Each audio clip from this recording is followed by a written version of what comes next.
इरोडो लेके बैठे हो आप लोग? Yes sir. है ना, उसमें भी आज एक क्वेश्चन करना है हम लोग को।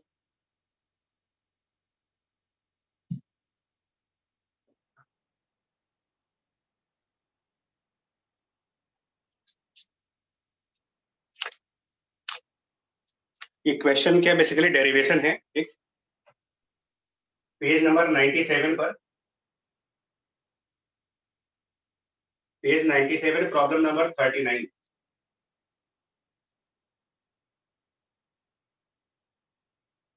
जिनके पास बुक है वो देख लो भाई। 39th क्वेश्चन पेज 97 पर।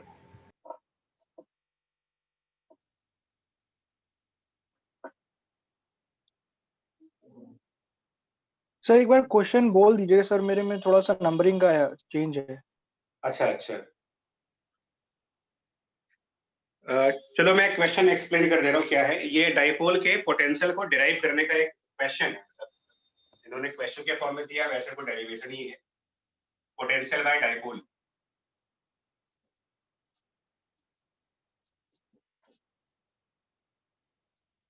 तो इन्होंने जो क्वेश्चन दिया है इसमें इनकी जो लैंग्वेज है वो डायग्राम थोड़ा इस तरीके का है।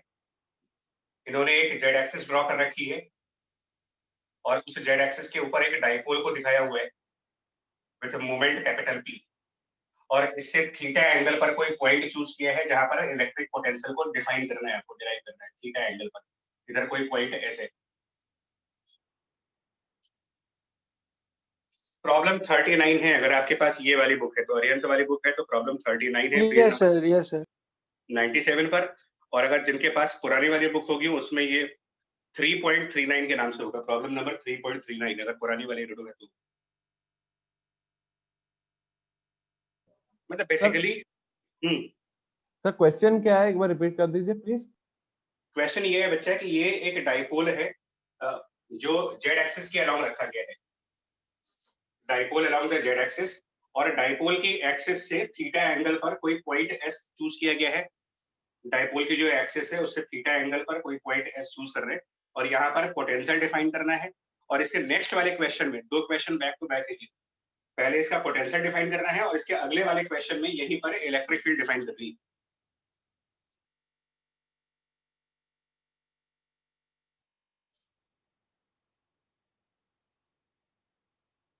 क्लियर है? अच्छा बताओ।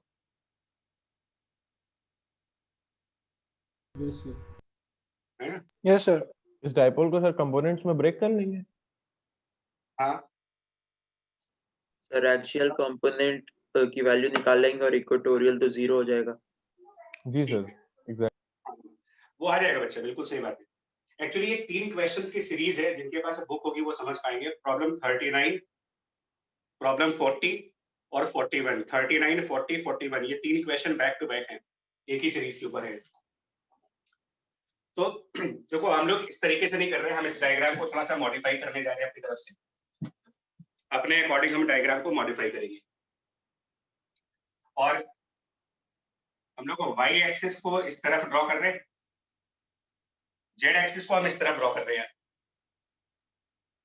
दैट मींस कि एक्स एक्सिस किधर होगा? अगर इस सॉरी, ये जेड एक्सिस ड्रॉ कर दिया हमने, ये जेड एक्सिस, ये वाई एक्सिस, दैट मींस कि एक्स एक्सिस हम लोगों ने कहां पर ड्रॉ किया होगा? सर वाई और जेड के परपेंडिकुलर, मतलब स्क्रीन के परपेंडिकुलर कह सकते हैं। Yes sir. जी सर। ठीक है, तो मैं इसको लेता हूँ यार, ये ज्यादा मेरे को थोड़ा सा कन्वीनियंट लगता है मतलब। और इसी जेड एक्सिस के ऊपर हम लोग अपना डाइपोल प्लेस कर रहे हैं, मतलब यहाँ पर वो माइनस वाला चार्ज होगा, नेगेटिव चार्ज, और इस तरफ कुछ पॉजिटिव चार्ज होगा। दैट मींस कि डाइपोल की जो डायरेक्शन है वो अलोंग द जेड एक्सिस है। इसका डाइपोल मोमेंट दे रखा है और यहाँ पर कोई पॉइंट पी चूज कर लेते हैं।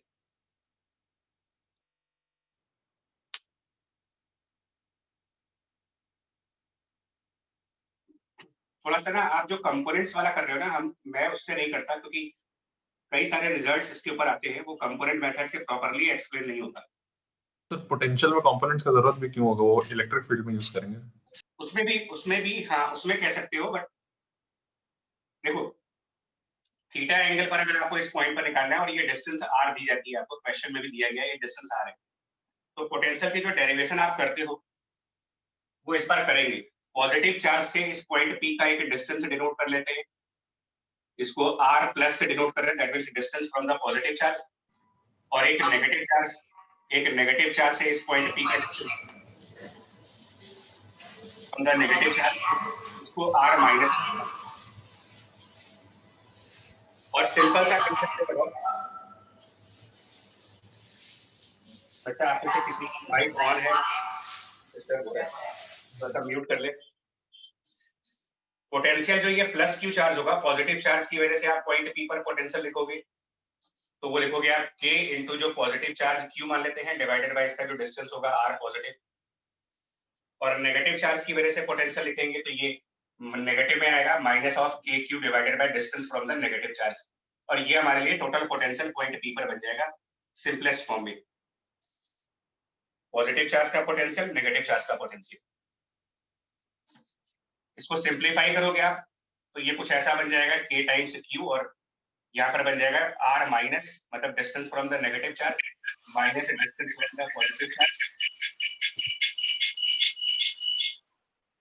बाय ये चीज। और यहाँ थोड़ा सा एक अप्रोक्सीमेशन लगाते हो आप, स्लाइट अप्रोक्सीमेशन, कि जो डाइपोल का डिस्टेंस D है वो much less than small r है। उस क्वेश्चन में भी दिया हुआ है, जिनके पास बुक होगी ना उनमें ये दे रखा है क्वेश्चन।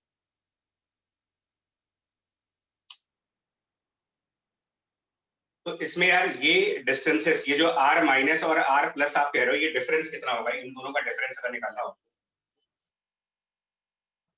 तो थोड़ा सा अप्रोक्सीमेशन यूज करने जा रहे हैं, इसको ध्यान से देखना।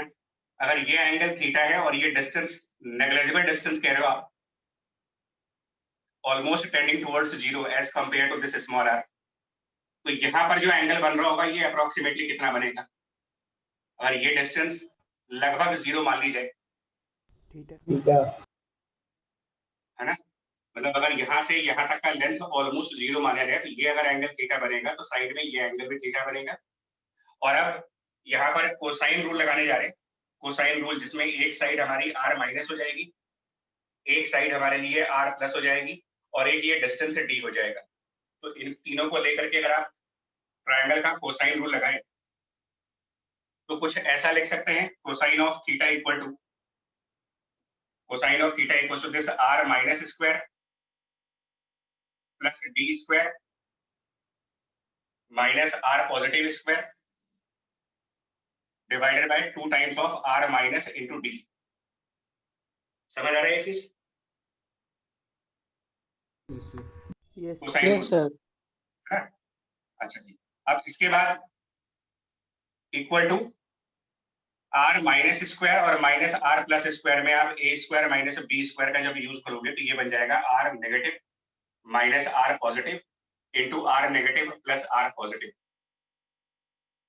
प्लस ये d स्क्वायर और डिवाइडेड बाय यहाँ पर 2 times r negative into d। और क्योंकि ये कहा जा रहा है ना कि ये डिस्टेंस नेग्लिजिबल डिस्टेंस है, तो ये जो r माइनस लिख रहे हो, जिसको r लिख रहे हो और जिसको r प्लस लिख रहे हो, ये तीनों लगभग बराबर वैल्यूज होंगी। अगर पॉजिटिव चार्ज, नेगेटिव चार्ज और ओरिजिन लगभग कोइंसाइड कर रहे होंगे तो r negative, distance from origin and distance from positive charge, ये तीनों वैल्यूज लगभग बराबर मिल जाएंगी आपको, नियरली इक्वल। मतलब कि जो r पॉजिटिव है उसको आप लगभग r के बराबर मान सकते हो, ऑलमोस्ट इक्वल टू r, और r नेगेटिव को भी हम लगभग इक्वल टू r मान देंगे।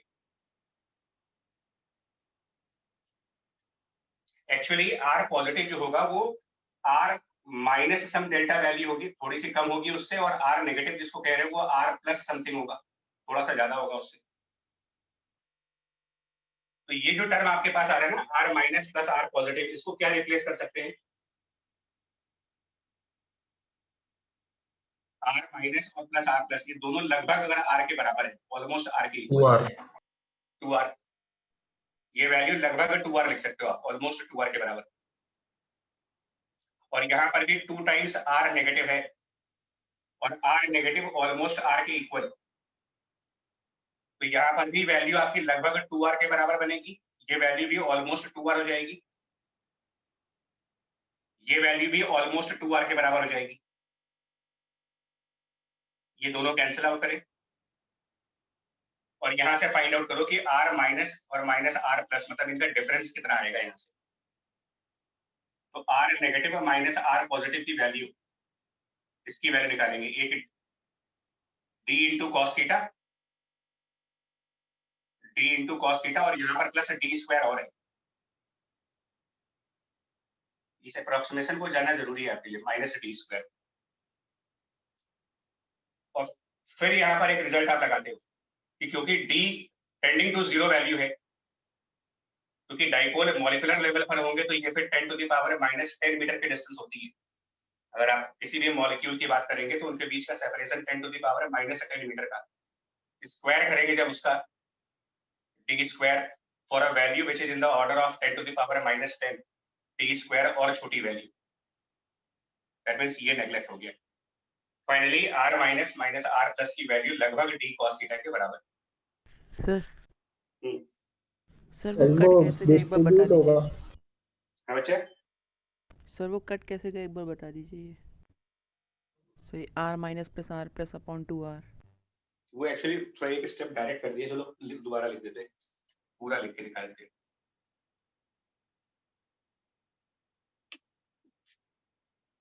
वो एक स्टेप ना डायरेक्ट हो गया था, कोई बात नहीं। 2 टाइम्स ऑफ r नेगेटिव। मैं क्या कह रहा हूँ कि r minus plus r positive, इसको हम रिप्लेस करेंगे, बता देते हैं। इसको रिप्लेस करेंगे तो ये लगभग 2 टाइम्स ऑफ r बन जाएगा, लगभग। और ये जो 2 टाइम्स r माइनस है, ये वैल्यू भी लगभग 2 टाइम्स r बनेगी। और d स्क्वायर को हम नेगलेक्ट कर रहे हैं यहाँ पर। Okay sir. अभी समझ में आएगा? इसको नेगलेक्ट करना है। एक्चुअली इसको मैंने बाद में बताया था, पहले इसको नेगलेक्ट कर लीजिए, फिर 2r कैंसिल हो जाएंगे। यहाँ पर एक d का भी टर्म है। अब ठीक है, यस ये value d into cos theta के बराबर लगभग, अप्रोक्सीमेशन है थोड़ी सी। तो यहाँ पर आप d into cos theta put कर दो, आप पोटेंशियल का एक्सप्रेशन आ जाएगा finally. That means potential at the point p will be equal to k into q। इसकी जगह पर आप लिख सकते हो d into cos theta, and denominator में r प्लस और r माइनस, जब दोनों ही लगभग r के बराबर है, ऑलमोस्ट इक्वल टू r है, तो प्रोडक्ट इनका r स्क्वायर बन जाएगा।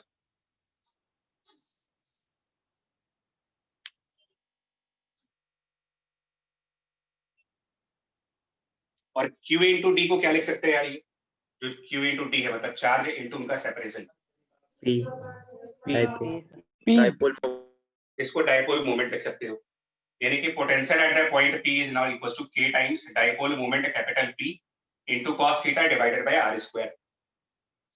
यहाँ पर इंटेंशनली एक काम किया गया है, जो जिनके पास बुक है वो समझ सकते हैं। वहां पर उन्होंने एक डिफरेंट फॉर्म यूज किया है। उनके एक्सप्रेशन में डिनोमिनेटर में r क्यूब का टर्म है।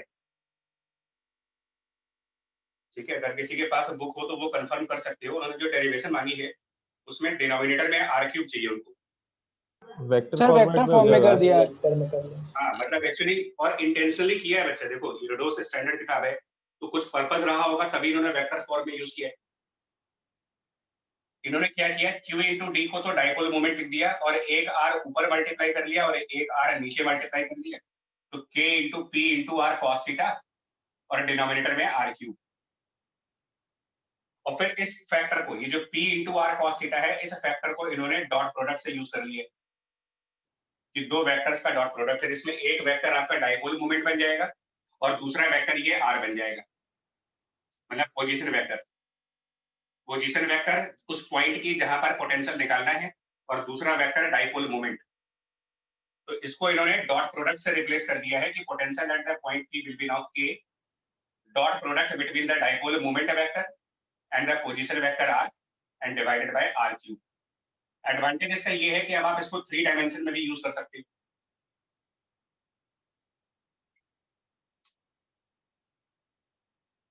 क्लियर है ये चीज? रिजल्ट जी सर। Yes sir. इसको ना, इसका पर्पस आपको तब समझ में आएगा जब इसको हम किसी न्यूमेरिकल के फॉर्म में करेंगे, तब इसका एडवांटेज समझ पाओगे। सर बच्चे बताओ। एक बार ये फिर से बता दीजिए, cos थीटा को आपने जो सबसे पहली बार cos थीटा लिखा है, इसमें कैसे वैल्यू सब्स्टिट्यूट करी थी? ये वाला कह रहे हो? जी सर। ये ट्रायंगल का कोसाइन रूल लगाया है यार। ये वाला ट्रायंगल चूज किया है जिसका एक वर्टेक्स P है, एक वर्टेक्स नेगेटिव चार्ज है और एक वर्टेक्स पॉजिटिव चार्ज है, तो कोसाइन रूल नहीं होता ट्रायंगल्स का a square plus b square minus c square upon 2ab। जी सर। आइडिया है इसका? नहीं, कोसाइन साइन रूल और कोसाइन रूल्स। जी सर, अभी थोड़ा सा रिकॉल नहीं कर पा रहा हूँ, पढ़ लूंगा मैथमेटिक्स में। कोसाइन रूल पढ़ो, ट्रायंगल्स का प्रॉपर्टी ऑफ ट्रायंगल्स में मैथ्स में कहीं भी मिल जाएगा आपको, बड़ा आसान सा रूल है। Okay sir. चलिए इसको मैं एक बार एग्जांपल दिखाऊं यार, न्यूमेरिकली कैसे करोगे इसका यूज समझना चाहिए। फॉर एग्जांपल, अगर आपको कहा जाए कि एक डाइपोल है जिसका डाइपोल मोमेंट आपको कुछ स्पेसिफाइड है, मैं रफली वैल्यू चूज कर रहा हूं यार, 3i minus 2j n plus 5k, और यूनिट स्टैंडर्ड यूनिट लेंगे, SI यूनिट्स में चल रहा है।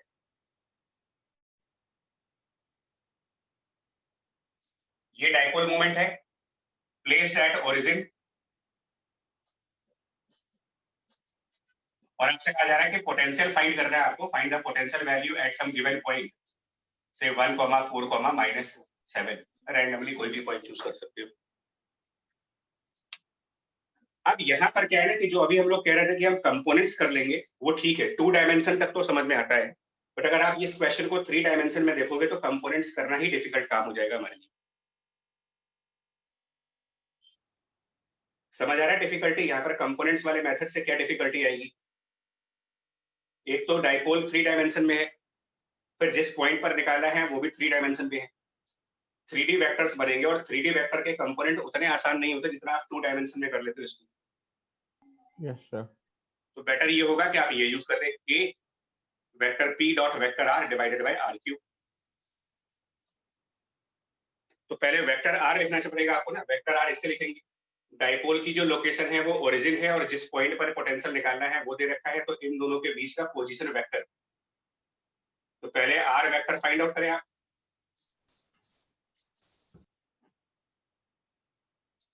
वन आई कैप प्लस 4j कैप और माइनस 7k कैप, ये बन जाएगा r वेक्टर की वैल्यू। उसके बाद निकालो आप p डॉट r की वैल्यू, इन दोनों का डॉट प्रोडक्ट। तो फाइनली आपका आंसर बन जाएगा potential equals to constant k which is 9 × 10⁹ p dot r करेंगे तो ये वैल्यू 3 -40 3 -8 और -35 and divided by r cube, तो वो भी आप कोऑर्डिनेट ज्योमेट्री से निकाल सकते हो डिस्टेंस फार्मूला यूज करके, इन दोनों पॉइंट्स के बीच 66 उसका क्यूब कर देंगे, तो डिस्टेंस फार्मूले के हिसाब से यहाँ पर आप कैलकुलेट करो square root of this 1 square plus 4 square plus 7 square and then उसका क्यूब। तो इस तरीके से आप पोटेंशियल निकाल सकते हो 3 डायमेंशन में भी और 2 डायमेंशन में भी।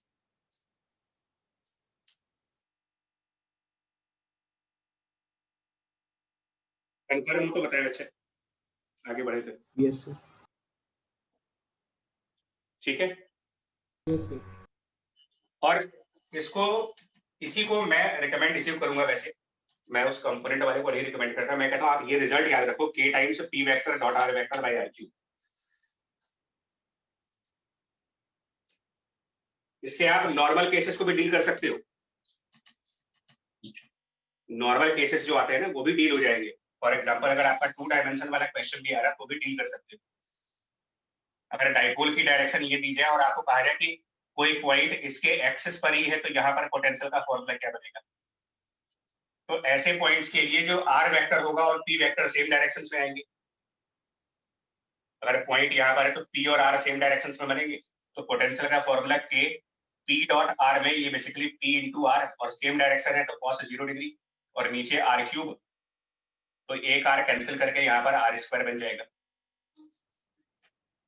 अगर आप इसके अपोजिट साइड के किसी पॉइंट पर निकालना चाहते हो, डाइपोल के अपोजिट साइड पर पोटेंशियल निकालना चाह रहे हो, तो वेक्टर r अपोजिट डायरेक्शन में, वेक्टर p इस तरफ, यहाँ पर cos 0 की जगह cos 180 का टर्म आएगा, माइनस साइन आ जाएगा यहाँ पर।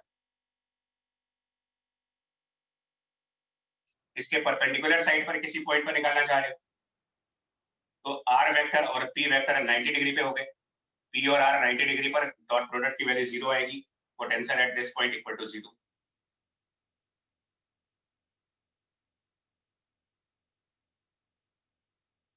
हमारा बेनिफिट समझ में इसका, k p dot r by r cube का बेनिफिट। Yes sir. है ना। सिंगल रिजल्ट रहेगा तो आप 2 डायमेंशन में भी यूज करेंगे, 3 डायमेंशन में भी यूज कर सकते हो, ज्यादा एडवांटेजेस है। सर ये आर की हर वैल्यू के लिए एप्लीकेबल है, मतलब बड़ी हो या छोटी? नहीं नहीं, आर बड़ा ही होगा एक्चुअली। डाइपोल जब बोलेंगे ना तो वो डाइपोल की लेंथ कमी होती है, बिकॉज डाइपोल मॉलिक्यूलर लेवल की चीज है। तो वो आर, हाँ आप जो कह रहे हो ना कि आर की कोई भी वैल्यू, अगर आप 1 सेंटीमीटर भी आर ले लोगे तो भी वो मॉलिक्यूलर की जो मॉलिक्यूल्स के बीच का सेपरेशन है उनसे तो बहुत बड़ा होगा, बिकॉज मॉलिक्यूलर सेपरेशन आपके नैनोमीटर्स में आती है। यस। हाँ, तो रियलिस्टिक में सही है चीज। सर क्वेश्चन में ये आर वेक्टर की वैल्यू दी है ना? बच्चा एक बात बताऊं, अभी नहीं समझ पाओगे आप। एक क्वेश्चन 47 है, वो भी अभी हमको करना है। क्वेश्चन नंबर 47 में मैं रीड कर दे रहा हूँ। Find the interaction force between the 2 water molecules separated by the distance of 10 nanometre. और उनके डाइपोल मोमेंट की जो वैल्यू दी गई है ना, वो 10 टू द पावर -29 के ऑर्डर में है। मतलब कि मॉलिक्यूलर लेवल पर डाइपोल मोमेंट की value 10 to the power -29 metre. आप खुद ही समझ सकते हो कि ये डिस्टेंस कितना कम होगा। यस। हाँ, तो ये जनरलाइज है एक तरीके से कह सकते हो आप। डाइपोल बोला जाएगा तो आप यही रिजल्ट लगाना। एनीवे नेक्स्ट यार, इसी का एक अगला पार्ट है, इसमें इलेक्ट्रिक फील्ड भी डायरेक्ट करने को दिया गया है। वो उसको देखो एक बार जरा।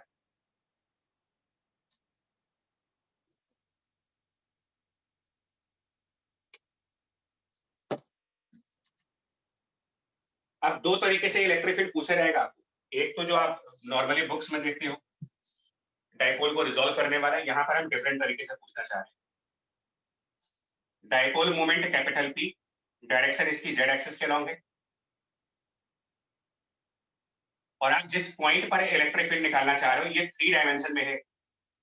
पॉइंट पी 3D स्पेस में है, जिसके कोऑर्डिनेट्स स्पेसिफाई किए जा रहे हैं आपको x y Z.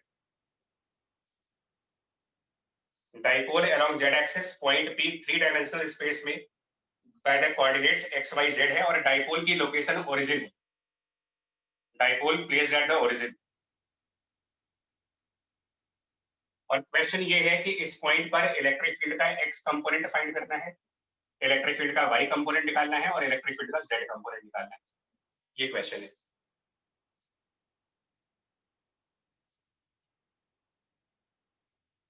Problem clear हुआ आपका? Yes sir.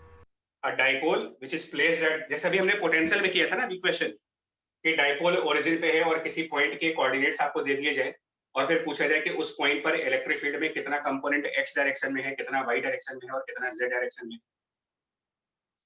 तो ये फिर आपको प्रॉब्लम आएगी, फिर वहां पर कंपोनेंट मेथड में दिक्कत है। तो क्या करेंगे, देखो इसमें तरीका क्या होगा। पहले तो आप ये बताएं कि ये वेक्टर आर कैसे लिखेंगे। इसकी वैल्यू को अगर आप यूनिट वेक्टर्स में, मतलब कंपोनेंट्स के फॉर्म में लिखना चाहो तो वेक्टर आर को क्या लिख सकते हैं। वेक्टर आर की वैल्यू अगर लिखनी चाहें इन terms of I cap, J cap, के कैप, और ये जो कोऑर्डिनेट दे रखे हैं इसके हिसाब से, तो वेक्टर आर लिख सकते हो एक्स आई कैप प्लस वाई जे कैप और प्लस जेड के कैप। और डाइपोल मोमेंट को भी अगर आप वेक्टर के फॉर्म में रिप्लेस करना चाहो, अगर ये जेड एक्सिस के अलॉन्ग है तो डाइपोल मोमेंट को भी हम लिख सकते हैं magnitude of the dipole moment multiplied by unit vector in this direction means k cap. और उसके बाद जो पोटेंशियल का रिजल्ट है इस पॉइंट पी पर, potential at the point p, इसका रिजल्ट उसमें था k vector p dot vector r, p dot r. क्या बनेगा यार इनका डॉट प्रोडक्ट, अगर मैं वेक्टर पी और sir vector r p z k cap. K p z, k cap नहीं आएगा, डॉट प्रोडक्ट में डायरेक्शन कहां से आएगी। यस सर, के p Z. P dot are basically के कैप और के कैप वाले मल्टीप्लाई होंगे, के डॉट आई 0 हो जाएगा, के डॉट जे 0 हो जाएगा, और डिनोमिनेटर में आर क्यूब है। तो ये डिस्टेंस हम कोऑर्डिनेट ज्योमेट्री से निकाल सकते हैं, और उसका क्यूब जब करेंगे तो यहाँ पर डिनोमिनेटर में फैक्टर आपके पास आएगा x square plus y square plus z square to the power 3/2। ये स्टेप समझ में आ गया? Yes sir. Yes sir.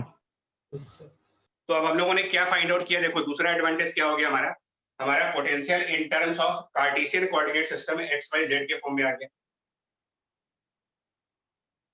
Potential की value in terms of x, in terms of y, in terms of z. और प्रीवियस क्लास को अगर आप याद करें कि पोटेंशियल की एक्सप्रेशन दी गई हो और वहां से आपको इलेक्ट्रिक फील्ड सॉल्व करना हो, अगर potential as a function of x y z दे रखा गया है और उसके बाद आपको इलेक्ट्रिक फील्ड निकालनी हो, तो क्या करेंगे? इलेक्ट्रिक फील्ड का एक्स कंपोनेंट फाइंड आउट करने के लिए लास्ट क्लास में इसके partial relation derivative minus of minus del v by d. हाँ डेल, बट हम डेल नहीं यूज कर रहे हैं, हम डी ही लिखेंगे, dv by d x. But ये ध्यान रखेंगे कि इसको डिफरेंशिएट करते वक्त इस एक्सप्रेशन के जो वाई और जेड है वो कांस्टेंट रहेंगे। अब जरा आप बताइए क्या आंसर आएगा इसको डिफरेंशिएट करके। अगर मैं इस एक्सप्रेशन को with respect to x differentiate करूं considering z as constant, y as constant, z as constant, p as constant, क्या रिजल्ट बन जाएगा इससे? अरे एक चीज मिसिंग है अभी, सॉरी एक मिसिंग चीज है अभी, एक मिसिंग है अभी, एक मिनट यार, यहाँ पर एक टर्म मिसिंग है, कौन सा? नहीं हो गया, सॉरी ठीक है, डॉट प्रोडक्ट ले लिया था, राइट। क्या आंसर आएगा इसका?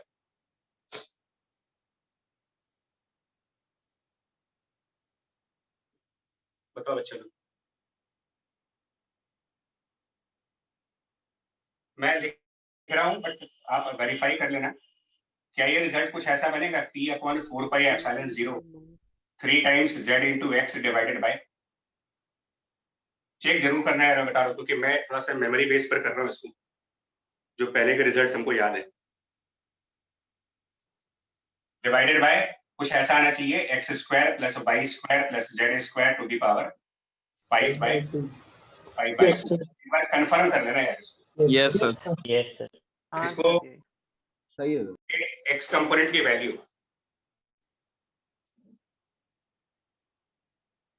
ठीक है, वाई कंपोनेंट अगर इलेक्ट्रिक फील्ड का निकालोगे आप सिमिलर लॉजिक लगाते हुए, partial derivative with respect to y, इसका वाई के रिस्पेक्ट में पार्शियल डेरिवेटिव करेंगे,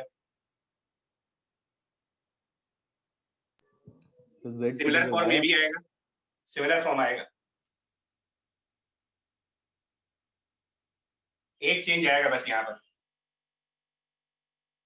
न्यूमरेटर में, जहां पर आपको x दिख रहा है वहां पर एक टर्म बदल जाएगा खाली, यहाँ पर z के साथ जो टर्म है ये x की जगह पर y, बिकॉज बाकी सब चीजें आइडेंटिकल आएंगी।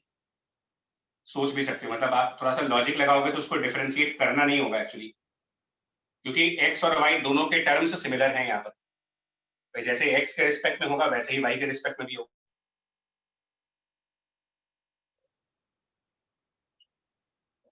राइट?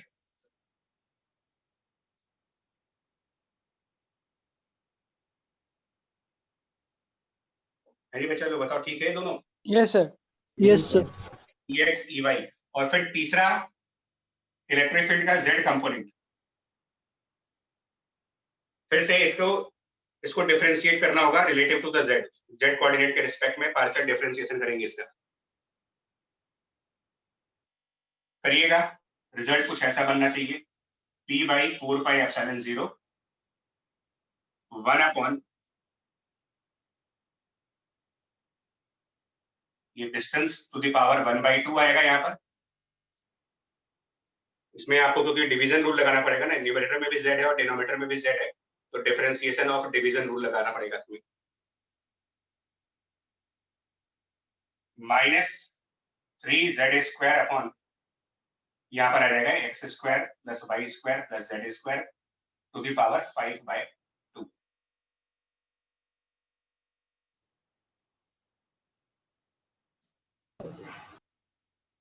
चलो कंफर्म जरूर करना है, क्योंकि ये रिजल्ट याद कर नहीं पाओगे, ये आपको ऑन द स्पॉट डिराइव करना ही होगा। तो एक बार अगर अभी डिराइव कर लिया होगा तो चीजें याद हो जाएंगी, और नहीं तो डायरेक्ट एग्जाम में कर रहे होगे अगर बाई चांस इस तरीके से क्वेश्चन आता है। सर तो नेट वहां चला पर गया था, एक बार EZ वाला बता दीजिए प्लीज। सर ये नीचे 3/2 आएगा कहाँ पे?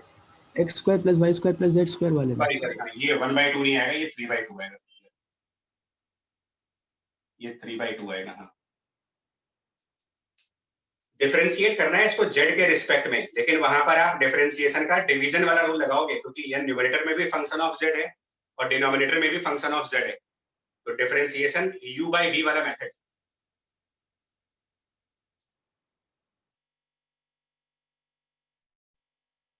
Yes sir. एक बार बच्चा लोग करके तो देखो, मैं फिर बोल रहा हूँ, इसको देखने से नहीं समझ में आएगा, जब आप अपना पेन पेपर यूज करके डिफरेंशिएट करोगे तो आसान हाँ लगेगा। सर कर लिया था। हाँ, अभी लगता है डिफिकल्ट, बट डिफिकल्ट है नहीं ये।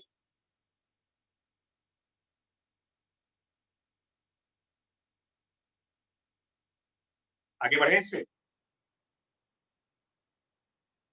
Yes sir. ठीक, अब देखो हम लोगों ने डाइपोल को कंसीडर किया है जेड एक्सिस के अलोंग, और हमारे ये आंसर्स आ गए। Dipole along the Z axis है, तो ये आंसर्स हैं।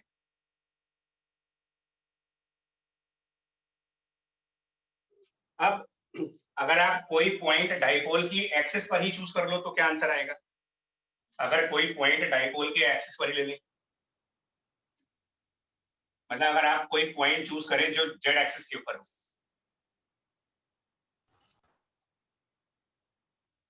देखो कैसे आएगा। Point on axis of dipole, that means कि जेड एक्सिस के ऊपर। सर एक्स और वाई 0 0 हो जाएंगे। x0 y0, क्या रिजल्ट बचा अगर x और y 0 हो गए तो? चेक कर लो। अगर x की वैल्यू 0, x की वैल्यू 0 मतलब there is no component of electric field along the x axis. y की value 0, no component of electric field on the y axis. और यहाँ पर अगर आप x और y को 0 कर दें, देखो क्या बनता है आंसर। x को 0 करिए, y को 0 कर दीजिए, -2 वेरीफाई करो। कुछ क्या कुछ ऐसा नहीं बनेगा कि electric field will be only along z axis and now it will be equals to 1/4πε0 को k लिख दीजिएगा और वेरीफाई करके बोलना, ऐसे रैंडमली नहीं। 2 times kp divided by z cube, क्या ये आंसर नहीं आएगा? देखो यस सर। हाँ सर।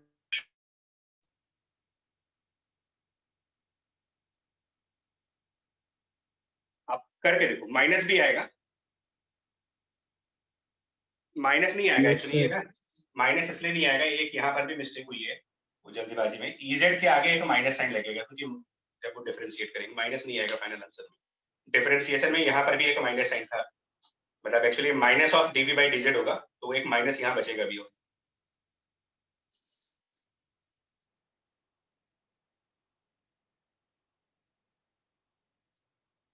तो ये रिजल्ट तो सही है ना यार, कि नहीं है?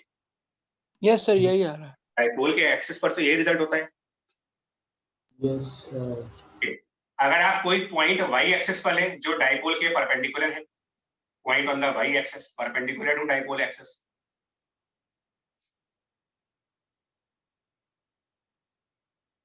ये मतलब एक तरीके से सबसे जनरलाइज्ड डेरिवेशन कर रहे हो आप।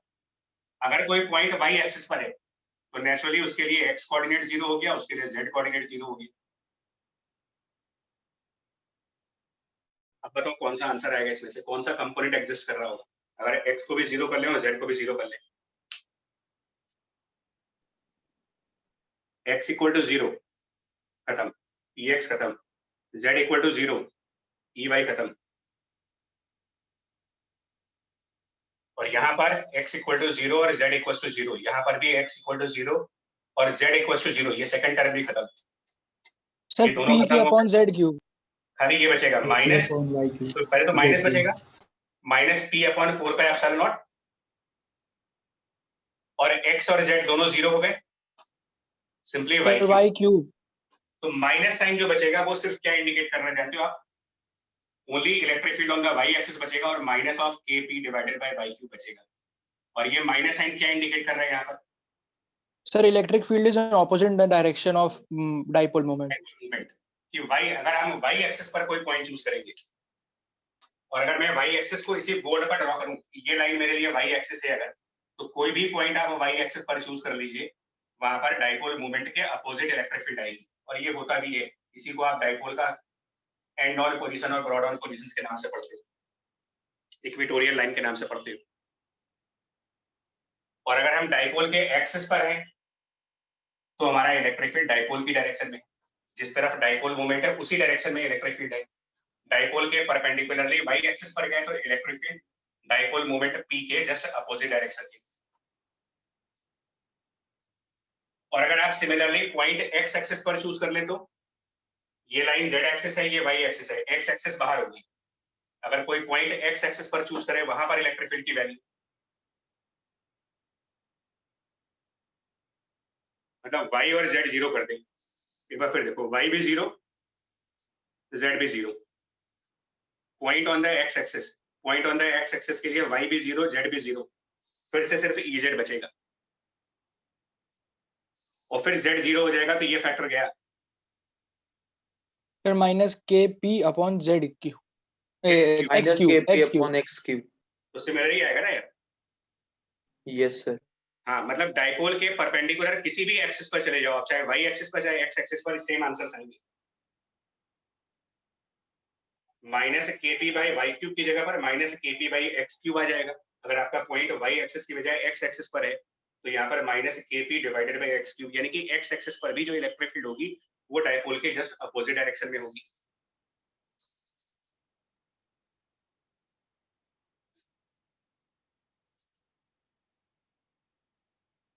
ठीक है, पॉइंट यहाँ तक समझ में आ रहा है? Yes, sir. ओके, अब आप ये बता पाओगे कि कौन सा ऐसा पॉइंट होगा, कोई ऐसा पॉइंट है जहां पर इलेक्ट्रिक फील्ड डाइपोल मोमेंट के परपेंडिकुलर डायरेक्शन में हो? देखो, कोऑर्डिनेट एक्सिस पर तो नहीं हो रहा है, क्योंकि अगर आपका पॉइंट कोऑर्डिनेट एक्सिस के ऊपर है तो या तो electric field parallel to the dipole moment है सेम डायरेक्शन में, या फिर वो डाइपोल मोमेंट के अपोजिट डायरेक्शन में है। या तो electric field parallel to dipole moment मिलेगा आपको, या electric field anti parallel to dipole moment मिलेगा। अगर हम जेड एक्सिस के ऊपर पॉइंट ले, या वाई एक्सिस के ऊपर पॉइंट ले, या फिर एक्स एक्सिस के ऊपर पॉइंट ले ऑन द कोऑर्डिनेट एक्सिस, इसका मतलब कोऑर्डिनेट एक्सिस के अलावा आपको कहीं और कोई पॉइंट चूज करना है और ये बताना है कि वो कौन सा पॉइंट होगा जहां पर इलेक्ट्रिक फील्ड इस गिवन डाइपोल मोमेंट के एग्जैक्टली परपेंडिकुलर डायरेक्शन में होगा। और यही आपका क्वेश्चन है 40 ग्रेडो का 40 वाला क्वेश्चन, क्वेश्चन नंबर 40 जो है वो यही है।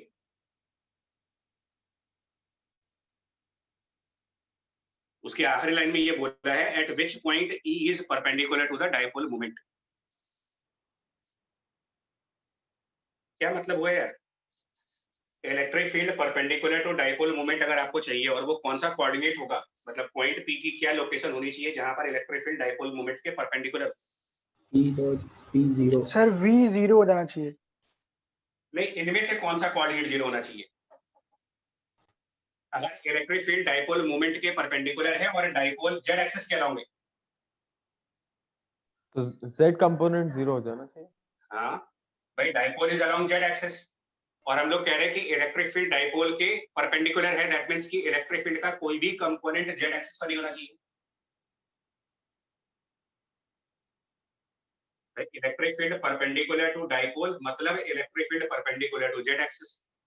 Electric field perpendicular to z axis का मतलब वो electric field x y plane में हो, यानी कि ये Ez की वैल्यू 0 होनी चाहिए।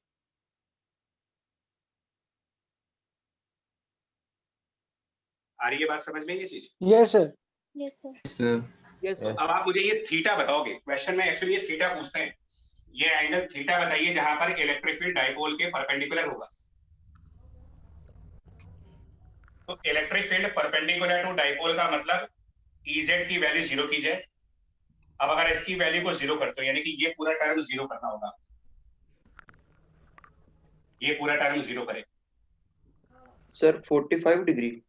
ना बाबू, 45 डिग्री हमेशा थोड़ी आता है। करो तो यार एक बार, Ez की वैल्यू 0 करेंगे ना, इस फैक्टर को 0 करोगे जब आप,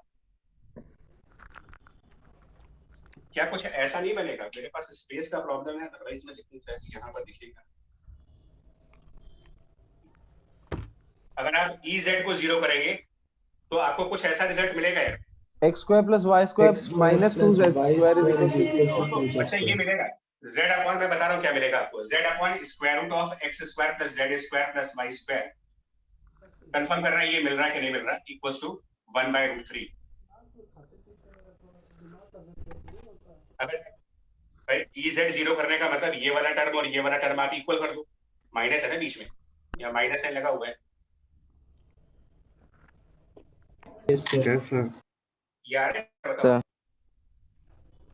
यस सर। ठीक है, हाँ सर सही है। ओके। अच्छा, अगर आप 3 डायमेंशनल वेक्टर्स पढ़ते हो, 3D वेक्टर्स, तो उनका एक डायरेक्शन कोसाइन होता है। जैसे ये आर वेक्टर आपको लिखा है एक्स आई कैप प्लस वाई जे cap plus Z k cap, तो इनके डायरेक्शन कोसाइंस होते हैं 3 डायमेंशनल वेक्टर के, जिनमें आप इन वेक्टर्स का एक्स एक्सिस वाई और जेड एक्सिस से जो एंगल बनते हैं उनका कोसाइन निकालते हो। किसी को आइडिया है इसमें से डायरेक्शन कोसाइन निकालने का फॉर्मूला क्या होता है? मतलब एक अगर इस 3D वेक्टर का जेड एक्सिस से, अगर इस आर वेक्टर का जेड एक्सिस के साथ थीटा एंगल बन रहा है तो कॉस ऑफ थीटा की value sir z upon root of x square plus y square plus z square. तो ये डायरेक्शन कोसाइन ही है फिर। Yes sir, sir cos inverse 1/3 1/√3। अगर आप थोड़ा सा 3D वेक्टर्स पे जाना, 3 डायमेंशनल वेक्टर का डायरेक्शन कोसाइन वाला आर्टिकल, कि कोई भी 3D वेक्टर अगर आपको जेड एक्सिस से थीटा एंगल बना रहा होगा तो कॉस ऑफ थीटा की वैल्यू होती है z component divided by magnitude of the vector. यानी ये वैल्यू बेसिकली आपने कॉस थीटा निकाल दी, ये एंगल थीटा, तो फाइनल आंसर आ गया theta equals to cos inverse of 1/√3।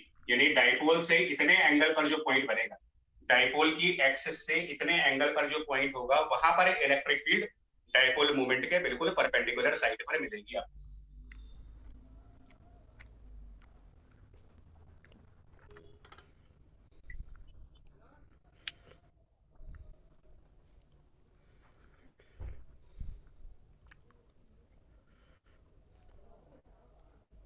आया पॉइंट समझ में ये चीज? Yes sir. Yes sir. Theta cos inverse, ये बड़ा फेमस क्वेश्चन है, मतलब कहीं ना कहीं आपको गारंटीड मिलेगा ये question. Find that angle theta at which the electric field is perpendicular to the dipole movement.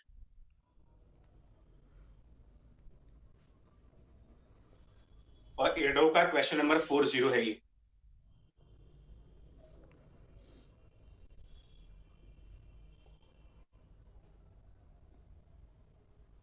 अब जो ये रिजल्ट्स आपने पढ़े ना, ये तो हो गए हमारे कार्टेशियन फॉर्म में, मतलब कि कोऑर्डिनेट एक्सिस के फॉर्म में, एक्स कंपोनेंट, वाई कंपोनेंट और जेड कंपोनेंट। अब आप इसको पोलर फॉर्म में भी पढ़ सकते हो, वो भी बता दे रहे हैं पोलर फॉर्म में कैसे आएगा आंसर।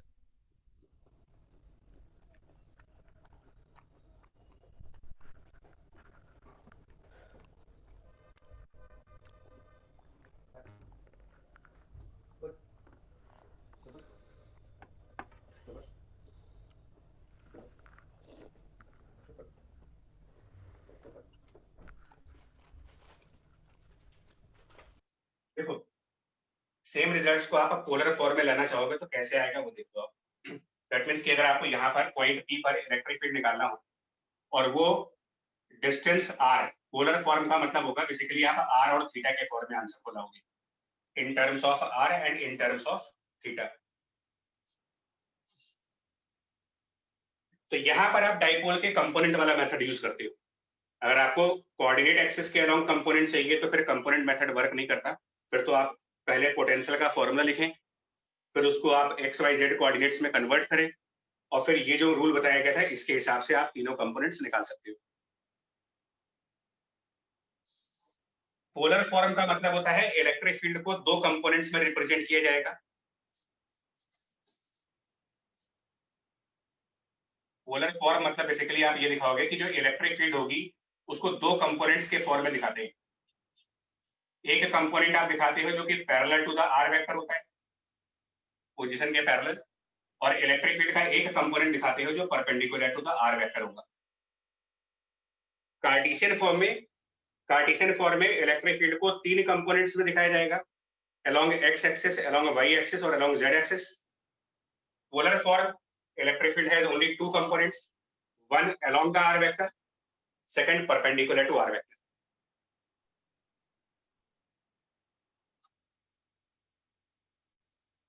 और ये कैसे आएगा आंसर?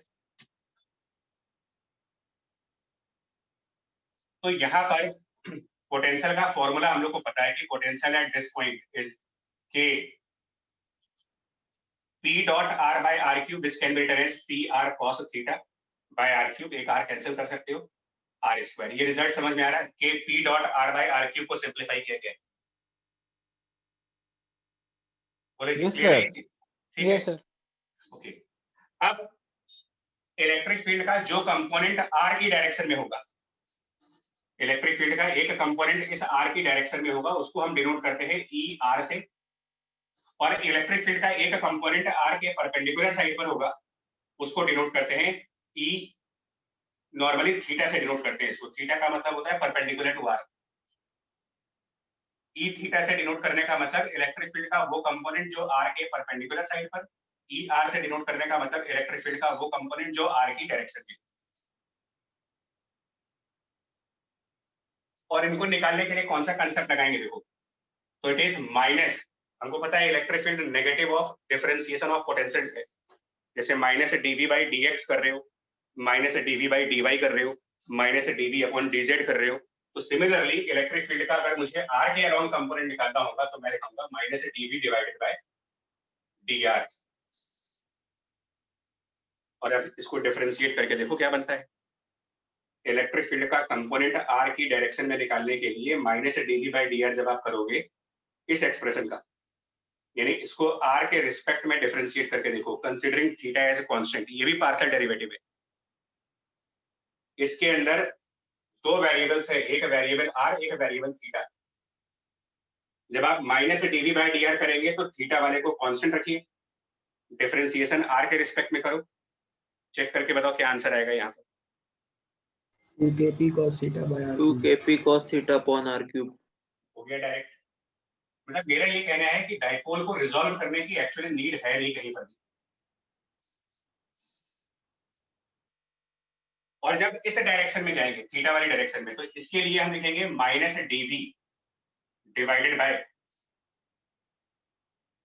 अब एक्चुअल में ना डिनोमिनेटर में डिस्टेंस आता है वैसा, मतलब electric field is potential difference upon distance. तो अगर हम इस डायरेक्शन में डी थीटा एंगल चले, अगर इस डायरेक्शन में आप डी थीटा एंगल से मूव करो तो आप कितना डिस्टेंस कवर करोगे, कंसीडरिंग आर एज कांस्टेंट। अगर मैं इस डायरेक्शन में डी थीटा एंगल ट्रेवल करूं, r d theta कितनी लेंथ ऑफ आर्क बनेगी मेरे पास, मतलब डिस्प्लेसमेंट कितना करेंगे हम, आर इंटू, अभी बोला था किसी डी ने, theta sir, r into d theta. हाँ तो यहाँ पर आर डी थीटा करेंगे इसको। डिनोमिनेटर में डिस्टेंस आना चाहिए, जिस डायरेक्शन में आप इलेक्ट्रिक फील्ड का कंपोनेंट निकालना चाहते हो उस डायरेक्शन में एक डिफरेंशियल डिस्प्लेसमेंट। अगर मुझे इलेक्ट्रिक फील्ड का कंपोनेंट आर की डायरेक्शन में निकालना है तो आर की डायरेक्शन में differential displacement D R, electric field का कंपोनेंट थीटा वाली डायरेक्शन में निकालना है तो एक डिफरेंशियल डिस्प्लेसमेंट इस तरफ आर के परपेंडिकुलर, और आर के परपेंडिकुलर डिफरेंशियल डिस्प्लेसमेंट को हम लेंथ ऑफ आर्क से निकाल सकते हैं। लेंथ ऑफ आर्क मतलब length of arc which is the radius and angle, और इसको डिफरेंशिएट करते वक्त आर को कांस्टेंट रखेंगे, थीटा को वेरिएबल मानेंगे, यानी ये डिफरेंशिएशन हमारा थीटा का होगा, cos थीटा का डिफरेंशिएशन होगा, यहाँ पर आर को कांस्टेंट रखो आप। अगर आप वेरीफाई करोगे तो ये रिजल्ट बन जाएगा k into P into sine of theta upon r cube. एक बार क्रॉस चेक कर लेना इसको।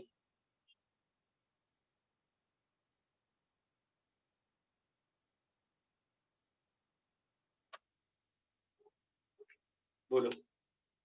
Yes sir. yes sir तो ये आसान मेथड है यार, मतलब मेरा कहने का मतलब ये है, मैं आपको ये बताना चाह रहा हूँ कि जो पोटेंशियल का फॉर्मूला है ये जनरलाइज है। अगर आपको ये याद है तो आप इलेक्ट्रिक फील्ड के पोलर कंपोनेंट्स भी निकाल सकते हो और इलेक्ट्रिक फील्ड के कार्टेशियन कंपोनेंट्स भी निकाल सकते हो। पोलर कंपोनेंट्स निकालने के लिए हमें इसमें कुछ कन्वर्जन करने की जरूरत नहीं है, सीधा सीधा इसको डिफरेंशिएट करके हम दोनों डायरेक्शंस की इलेक्ट्रिक फील्ड निकाल सकते हैं। कार्टेशियन फॉर्म में जाने के लिए पहले मुझे आर को एक्स वाई जेड के फॉर्म में रिप्लेस करना पड़ेगा, जो पीछे भी किया था मैंने, और तब हम minus dv by d x minus dv by d y minus dv by d z करके इलेक्ट्रिक फील्ड के एक्स वाई जेड कंपोनेंट्स निकाल सकते हैं।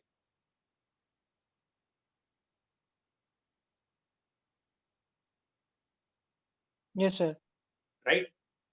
yes sir और पिछले वाले क्वेश्चन को हम यहां से भी कर सकते थे।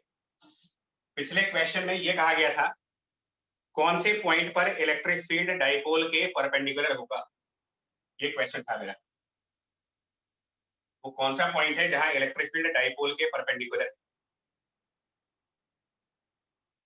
तो एक बात बताइए, अगर ऐसा है कि इलेक्ट्रिक फील्ड डाइपोल के परपेंडिकुलर है, तो ये वहीं पर होगा जहां पर इन दोनों कंपोनेंट्स का रिजल्टेंट, ये जो पोलर कंपोनेंट्स हैं इनका रिजल्टेंट, अगर डाइपोल आपने हॉरिजॉन्टल दिखा रखा है तो resultant of these two components must be vertical. बोलो भाई। Yes sir. जी सर। और अगर ये वर्टिकल लाइन बनेगी, अगर ये लाइन वर्टिकल है तो इसको आप एक्सटेंड करो जरा। ये थीटा यहाँ 90, ये 90 माइनस थीटा है, अपोजिट साइड पर ये भी 90 माइनस थीटा, यानी इस तरफ थीटा एंगल, और दो वेक्टर्स का रिजल्टेंट वाला कंसेप्ट लगाएंगे, रिजल्टेंट ऑफ टू वेक्टर्स, तो क्या लिखेंगे, tan ऑफ थीटा की वैल्यू को, एक कंपोनेंट आपका इस तरफ ई थीटा है और एक कंपोनेंट इस तरफ ई आर है, और इनका रिजल्टेंट जब आप लॉ ऑफ पैरेललोग्राम से निकाल रहे हो तो वो चीज बिल्कुल वर्टिकल आ रही है, ये रिजल्टेंट है, और ये एंगल थीटा है, तो tan थीटा की value sir E ER of by theta. R, ER by theta. और कितना आएगा, ER बाई ई थीटा, तो ER मतलब 2 kp cos theta by r cube,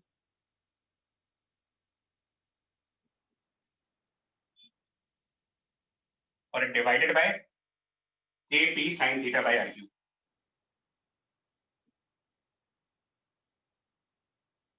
simplify करके देखो क्या बनता है इससे,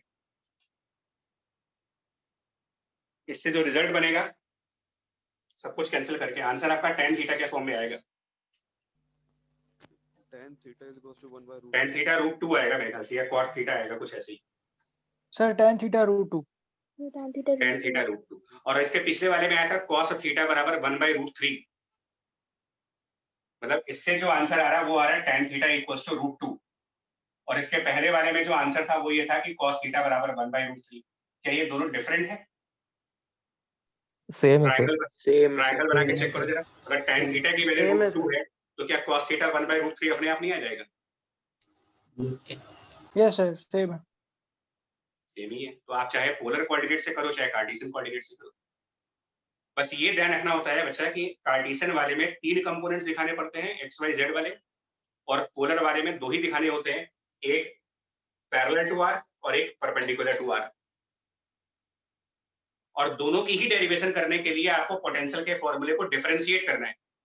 हमें कहीं पर भी डाइपोल को रिजॉल्व करने की जरूरत नहीं है, किसी भी मेथड में डाइपोल मोमेंट के कंपोनेंट्स की कोई जरूरत नहीं मुझे, हमें पोटेंशियल का फॉर्मूला पता है, उसको डिफरेंशिएट करके हम सब कुछ कर सकते हैं।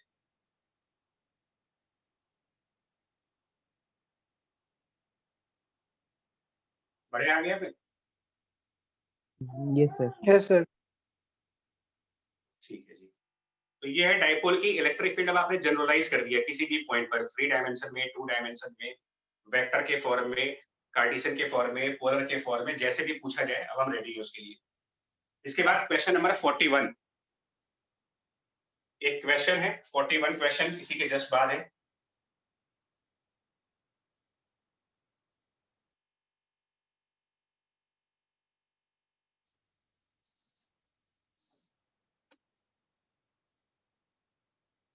मैं रीड कर रहा हूं क्वेश्चन, उन्होंने लिखा है अ पॉइंट इलेक्ट्रिक डाइपोल। ये जो वर्ड लिखते हैं ना point electric dipole, point dipole का मतलब उसकी लेंथ बहुत छोटी है। A point electric dipole with a moment capital P is placed in the external uniform electric field E naught with P parallel to E naught। मतलब क्या कहना चाह रहे हैं वो, एक एक्सटर्नल इलेक्ट्रिक फील्ड है, एक्सटर्नल मतलब ये डाइपोल के अलावा कहीं और से आ रही है, तो एक E naught की एक्सटर्नल यूनिफॉर्म इलेक्ट्रिक फील्ड दे रखी गई है, और इसके अंदर एक डाइपोल रखा जा रहा है, मतलब पहले से एडजस्ट करती हुई इलेक्ट्रिक फील्ड के अंदर हम एक डाइपोल को प्लेस कर रहे हैं, और उसी डायरेक्शन में एक प्री एग्जिस्टिंग इलेक्ट्रिक फील्ड के अंदर डाइपोल रख रहे हो आप इन द सेम डायरेक्शन। और वो क्वेश्चन कह रहे हैं in this case one of the equipotential surface enclosing the dipole forms a sphere. उसका रेडियस निकालना है आपको। डाइपोल को प्री एग्जिस्टिंग इलेक्ट्रिक फील्ड में रखने पर एक स्फेरिकल इक्विपोटेंशियल सरफेस है, स्फेरिकल इक्विपोटेंशियल सरफेस जो इस डाइपोल को एनक्लोज कर रहा है। रेडियस कितना होगा ये पूछा उन्होंने।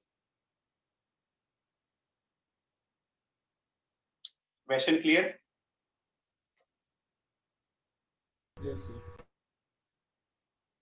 इनका ये कहना है कि एक स्फीयर है अराउंड दिस डाइपोल और वो इक्विपोटेंशियल है। ये स्फीयर इक्विपोटेंशियल है क्वेश्चन के हिसाब से, और हमें इस स्फीयर का रेडियस बताना है। सर इस स्फीयर में कोई एक पॉइंट ले लेंगे x, y, z और सर वहां पे इलेक्ट्रिक फील्ड निकाल के उसको जीरो कर देंगे सर, क्योंकि वो इक्विपोटेंशियल सरफेस है। इक्विपोटेंशियल पर इलेक्ट्रिक फील्ड जीरो थोड़ी होती है। इक्विपोटेंशियल सरफेस और इलेक्ट्रिक फील्ड के बीच 90 डिग्री का एंगल होता है। Yes sir. Change in potential zero होता है। हाँ नहीं, सिंपल सा देखो आप, दो जो रेलेवेंट कंसेप्ट्स है ना जिसके ऊपर क्वेश्चन फ्रेम हो रहे हैं, हम उससे डेविएट हो रहे हैं। ये उस प्रॉपर्टी को मतलब ये टेस्ट करना चाहते हैं आपकी उस कंसेप्ट को कि इलेक्ट्रिक फील्ड की जो डायरेक्शन है और इक्विपोटेंशियल सरफेस इनके बीच का एंगल आपको पता है या नहीं पता है।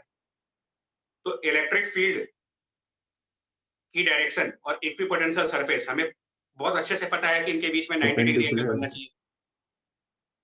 अब अगर ये बात याद होगी तो ये ऑब्जेक्टिव क्वेश्चन है, अदरवाइज सब्जेक्टिव हो जाएगा। आप मुझे ये बताओ, इस स्फीयर के ऊपर एक पॉइंट चूज करो जो डाइपोल के बिल्कुल परपेंडिकुलर। स्फीयर के ऊपर एक point perpendicular to the dipole, और पोलर फॉर्म का यूज करेंगे। पोलर फॉर्म जिसके अंदर इलेक्ट्रिक फील्ड का एक कंपोनेंट पैरेलल टू आर और एक कंपोनेंट परपेंडिकुलर टू आर। जो पैरेलल टू आर कंपोनेंट है वो 2kp cos theta by r cube है, और जो परपेंडिकुलर है वो इतना है। तो अगर मेरा पॉइंट डाइपोल के बिल्कुल परपेंडिकुलर साइड पर है, मतलब कि थीटा की वैल्यू 90 डिग्री हो गई यहाँ पर फॉर दिस पॉइंट, तो इसका मतलब इलेक्ट्रिक फील्ड का आर वाला कंपोनेंट जीरो हो जाएगा। मतलब इस आर के पैरेलली कोई इलेक्ट्रिक फील्ड नहीं होगी। और वैसे भी अभी हम लोगों ने कहा था यार कि अगर आप डाइपोल के परपेंडिकुलर साइड पर हो तो इलेक्ट्रिक फील्ड सिर्फ डाइपोल के एंटी पैरेलल होती है। डाइपोल के परपेंडिकुलर साइड जाओगे, इलेक्ट्रिक फील्ड डाइपोल के अपोजिट साइड पर होगी। और magnitude wise k into p divided by r cube, magnitude wise. Clear है ये चीज? Yes sir. Yes sir. ये डाइपोल की इलेक्ट्रिक फील्ड है, डाइपोल की, और पहले से ऑलरेडी ई नॉट है, पहले से एक प्री एग्जिस्टिंग इलेक्ट्रिक फील्ड है यहाँ पर। क्या ये दोनों इलेक्ट्रिक फील्ड्स स्फीयर के टेंजेंट के अराउंड नहीं हो गए? Yes sir. Yes sir. Yes sir. और अगर ये दोनों बराबर न हुए तो एक रिजल्टेंट इलेक्ट्रिक फील्ड स्फीयर की टेंजेंट के अराउंड आएगी। बट ये स्फीयर इक्विपोटेंशियल है, तो हमें ये बहुत अच्छे से पता है कि जो नेट इलेक्ट्रिक फील्ड होना चाहिए वो स्फीयर के परपेंडिकुलर होना चाहिए। तो रिजल्टेंट इलेक्ट्रिक फील्ड स्फीयर के परपेंडिकुलर तभी हो सकता है जब ये जो टेंजेंट वाले डायरेक्शंस हैं ये एक दूसरे को कैंसिल आउट करें।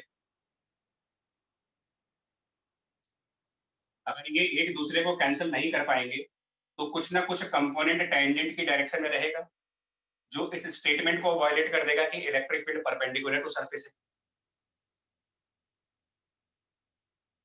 Yes sir. निकाल दीजिए इनको, इक्वेट करके आर आ गया आपका, यही क्वेश्चन था। Find the radius kp by r cube equal to e not करो, रेडियस r की वैल्यू मिल गई। तो ये अपने ऊपर होता है कि हम किस तरीके से प्रॉब्लम को डील कर रहे हैं। आप इरोडोव को भी ऑब्जेक्टिव बना सकते हो, तरीका सही होना चाहिए बस सॉल्व करने का।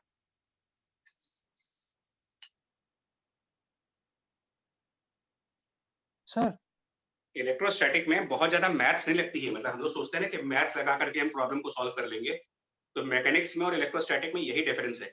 यहाँ पर आप लॉजिक लगा करके ना क्विकली आंसर ला सकते हो। सही अप्रोच और सही डायरेक्शन होनी चाहिए बस। हाँ जी बताओ, क्या सर डाउट पूछ रहे हाँ, सर पूछो। हाँ यस सर, वो इक्विपोटेंशियल में लिखा हुआ है one of the equipotential surfaces. Sir तो इसमें और भी इक्विपोटेंशियल सर्फेसेस बन सकते हैं? हाँ बन सकते हैं, स्फीयर के अलावा और भी हो सकते हैं। ये एक एक कोई स्पेशल सरफेस थी जो स्फेरिकल मिल गई इसको। Okay sir. और भी बन सकते हैं, हो सकता है कुछ दूसरी जो इक्विपोटेंशियल सरफेसेस हों वो नॉन स्फेरिकल हों।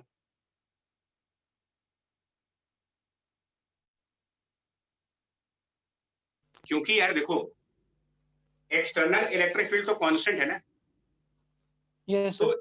तो इतनी ही मैग्नीट्यूड का और इसके अपोजिट किसी स्पेशल पॉइंट पर ही तो इलेक्ट्रिक फील्ड निकाल सकते हो। यस अगर हम अपना ये पॉइंट चेंज कर दें तो डाइपोल का इलेक्ट्रिक फील्ड तो बदल जाएगा, एक्सटर्नल इलेक्ट्रिक फील्ड बदल नहीं रहा। तो ये दोनों हर जगह थोड़ी एक दूसरे को कैंसिल आउट कर पाएंगे।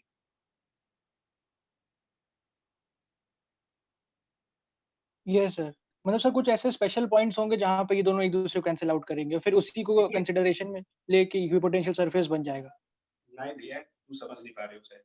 हाँ, देखो मैं ये नहीं कह रहा कि ये दोनों कैंसिल आउट कर देंगे, ये तो मेरा आंसर आया। मैं एक और चीज समझा देता हूँ। ये तो आपने पॉइंट यहाँ चूज कर दिया, तब आंसर, इसका आंसर नोट कर लेना, फिर बताते क्या आएगा। इसका आंसर आप लिख लो, फिर बताते। अब अगर मैं पॉइंट यहाँ नहीं चूज करता तो क्या बनता मेरा आंसर? मान लो मैं पॉइंट यहाँ चूज कर लूं, तो मैं किसी दूसरे एंगल थीटा पर पॉइंट चूज कर लेता हूँ उसी स्फीयर के ऊपर।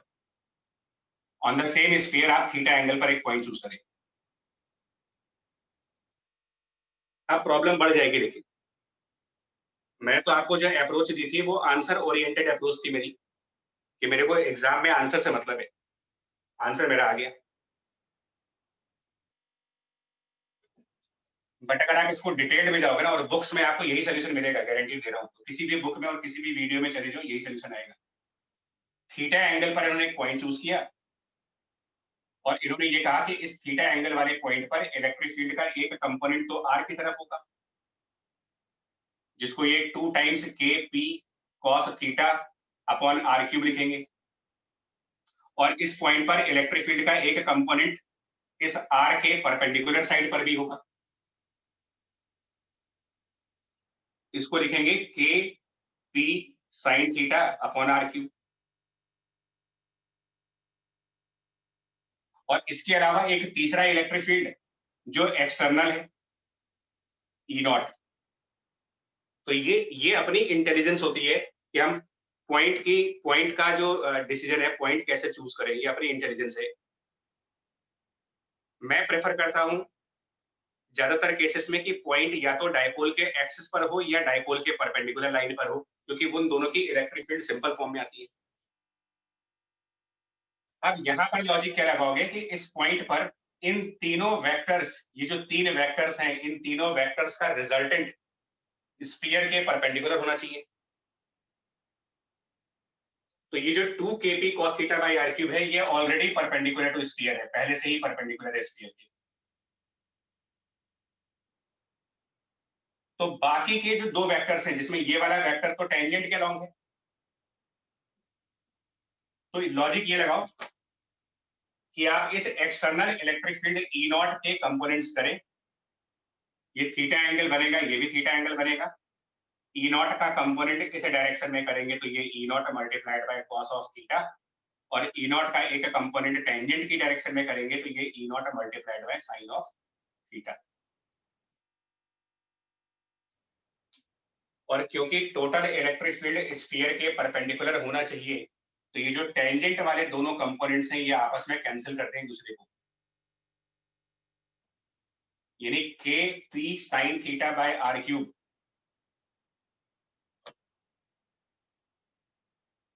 सर सेम आंसर आएगा। ऑब्वियसली आएगा, k p sine theta by r cube equal to this e not sine theta. ये एक दूसरे को कैंसिल करें, फिर से वही आंसर आ जाएगा आपका। आना भी वही है। सर ये सारी बातें तो हम लोग स्फीयर के ऊपर कर रहे हैं ना सर, मतलब इसके अलावा और भी कोई इक्विपोटेंशियल सरफेस हो सकता है, तो सर वो कैसे होगा? तो बच्चा, हमारे पास ज्योमेट्रिकली हम स्फीयर के अलावा बाकी सबकी ज्योमेट्री जानते ही नहीं है। वो लिमिटेशन मैथ की हुई ना फिर तो, कि आप ज्योमेट्री में आप स्फीयर सिलेंडर यही से पढ़ते हो। अब कोई इरेगुलर सरफेस है तो उसकी ज्योमेट्री ही जब मेरे को नहीं मालूम, उसका कंसेप्ट ही नहीं पता तो उसको हम डील कैसे करेंगे अभी इस लेवल पर? अच्छा ओके सर, बस यही पूछ रहा था सर, ठीक है। ठीक है। अच्छा, एक और बात बताइए, क्वेश्चन में ये कहा गया है, देखो क्वेश्चन क्योंकि पूरा उसको डायग्नोज करना होता है। क्वेश्चन कह रहा है कि ये स्फीयर इक्विपोटेंशियल है, मतलब यहाँ का पोटेंशियल और यहाँ का पोटेंशियल बराबर है। इस पॉइंट का पोटेंशियल, इस पॉइंट का पोटेंशियल, इस पॉइंट का पोटेंशियल, इस पॉइंट का पोटेंशियल सब बराबर है। क्या हम उस पोटेंशियल को निकाल पाएंगे? ये क्वेश्चन का पार्ट नहीं है, मैं अपनी तरफ से पूछ रहा हूँ। Is it possible to find out this potential value?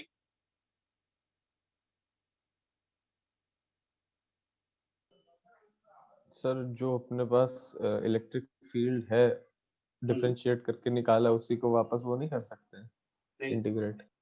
नहीं, देखिए पोटेंशियल नहीं निकाल पाएंगे। रीजन उसका क्या है?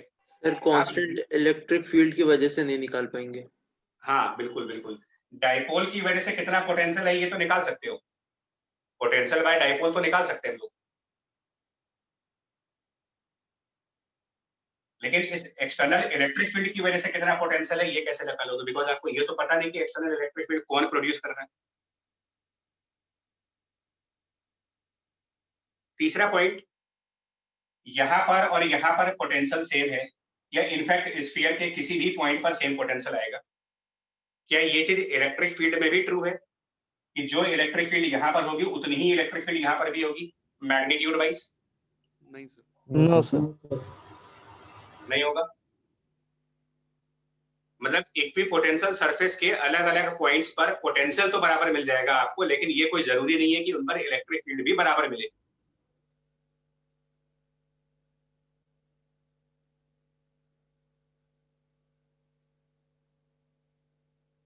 यहाँ पर इस पॉइंट पर जो इलेक्ट्रिक फील्ड है वो जीरो है, क्योंकि डाइपोल की फील्ड और एक्सटर्नल फील्ड ने कैंसिल कर दिया, यानी यहाँ पर तो इलेक्ट्रिक फील्ड जीरो होगी, नेट इलेक्ट्रिक फील्ड जीरो होगी एट दिस पॉइंट, लेकिन यहाँ पर नेट इलेक्ट्रिक फील्ड है, इन दोनों को ऐड करके आएगा। तो इलेक्ट्रिक फील्ड स्फीयर के अलग अलग पॉइंट्स पर डायरेक्शन और मैग्नीट्यूड दोनों में अलग अलग है, पोटेंशियल की वैल्यू स्फीयर के सारे पॉइंट्स पर सेम है, बट कितनी है ये फाइंड आउट नहीं कर पाएंगे। और रेडियस चाहे इस वाले पॉइंट से निकाल लो चाहे यहाँ वाले पॉइंट से कैलकुलेट कर लो।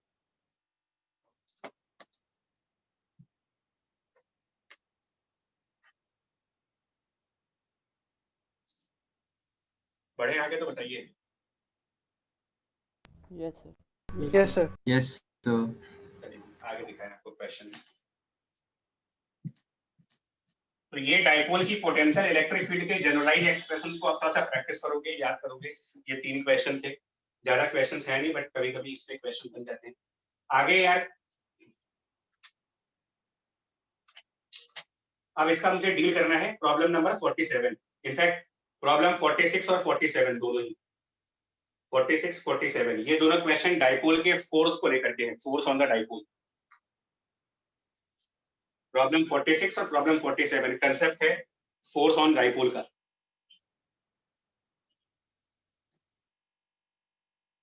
तो पहले इसका ब्रीफली एक टॉपिक देख लें यार, फोर्स ऑन डाइपोल का थ्योरी क्या बनता है, फोर्स ऑन द डाइपोल अगर निकालना हो आपको।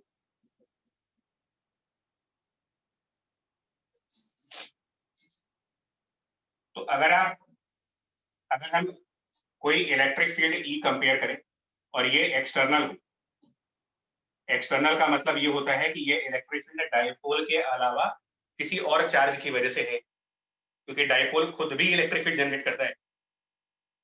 तो ये electric field other than dipole जितने भी चार्ज हैं उनकी इलेक्ट्रिक फील्ड के बारे में बात कर रहे हैं, क्योंकि डाइपोल तो एक तरीके से विक्टिम होगा, उस फोर्स को एक्सपीरियंस करेगा वो। ये पहले वाला लेक्चर हो गया कि इलेक्ट्रिक फील्ड की वजह से किसी पर फोर्स लगता है, तो पहले से कोई इलेक्ट्रिक फील्ड ई एक्सटर्नली है और फिलहाल तो आप इसको यूनिफॉर्म मान रहे हो, मतलब जिसने भी इस इलेक्ट्रिक फील्ड को जनरेट किया हुआ है वो इलेक्ट्रिक फील्ड यूनिफॉर्म है। और इसके अंदर अगर आप एक डाइपोल लाते हो, इस एक्सटर्नल यूनिफॉर्म इलेक्ट्रिक फील्ड के अंदर अगर आप एक डाइपोल को लेकर के आओ, तो डाइपोल एक फोर्स एक्सपीरियंस करेगा। क्या वैल्यू होगी इस फोर्स की? अगर एक माइनस और प्लस को लाए और डाइपोल को थीटा एंगल पर ला रहे, मतलब डाइपोल मोमेंट इलेक्ट्रिक फील्ड के साथ थीटा एंगल पर ला रहे, नेट फोर्स 0 होगा। नेट फोर्स 0 होगा क्योंकि जो पॉजिटिव चार्ज है ये एक्सपीरियंस करेगा एक फोर्स। अब याद करिएगा, इलेक्ट्रिक फील्ड चार्जेस के ऊपर फोर्स लगाएगा, तो इलेक्ट्रिक फील्ड इस पॉजिटिव चार्ज के ऊपर Q इंटू ई का फोर्स राइट साइड लगाएगा, और यही इलेक्ट्रिक फील्ड इस नेगेटिव चार्ज के ऊपर Q इंटू ई का फोर्स लेफ्ट साइड लगाएगा। क्योंकि इलेक्ट्रिक फील्ड यूनिफॉर्म है, तो जितना फोर्स यहाँ पर है उतना ही फोर्स यहाँ पर भी है, दोनों फोर्सेस इक्वल है, अपोजिट है। नेट फोर्स अगर आप कैलकुलेट करोगे तो ऑब्वियसली ये 0 आ जाएगा। ठीक है point? Yes sir. But torque आएगी, एक टॉर्क आ जाएगी यहाँ पर, क्योंकि जब दो इक्वल अपोजिट फोर्सेस एक दूसरे के पैरेलल हो जाए तो ये एक कपल बनाते हैं, फोर्सेस का कपल बन जाता है, और torque force into perpendicular distance कर देती है। तो इन दोनों फोर्सेस के बीच का परपेंडिकुलर डिस्टेंस, ये चीज डी परपेंडिकुलर। अगर टोटल डिस्टेंस को आप डी मानते हो कि दोनों चार्जेस के बीच में डी डिस्टेंस है, तो उसका जो परपेंडिकुलर डिस्टेंस बनेगा वो डी और थीटा के फॉर्म में आ जाएगा।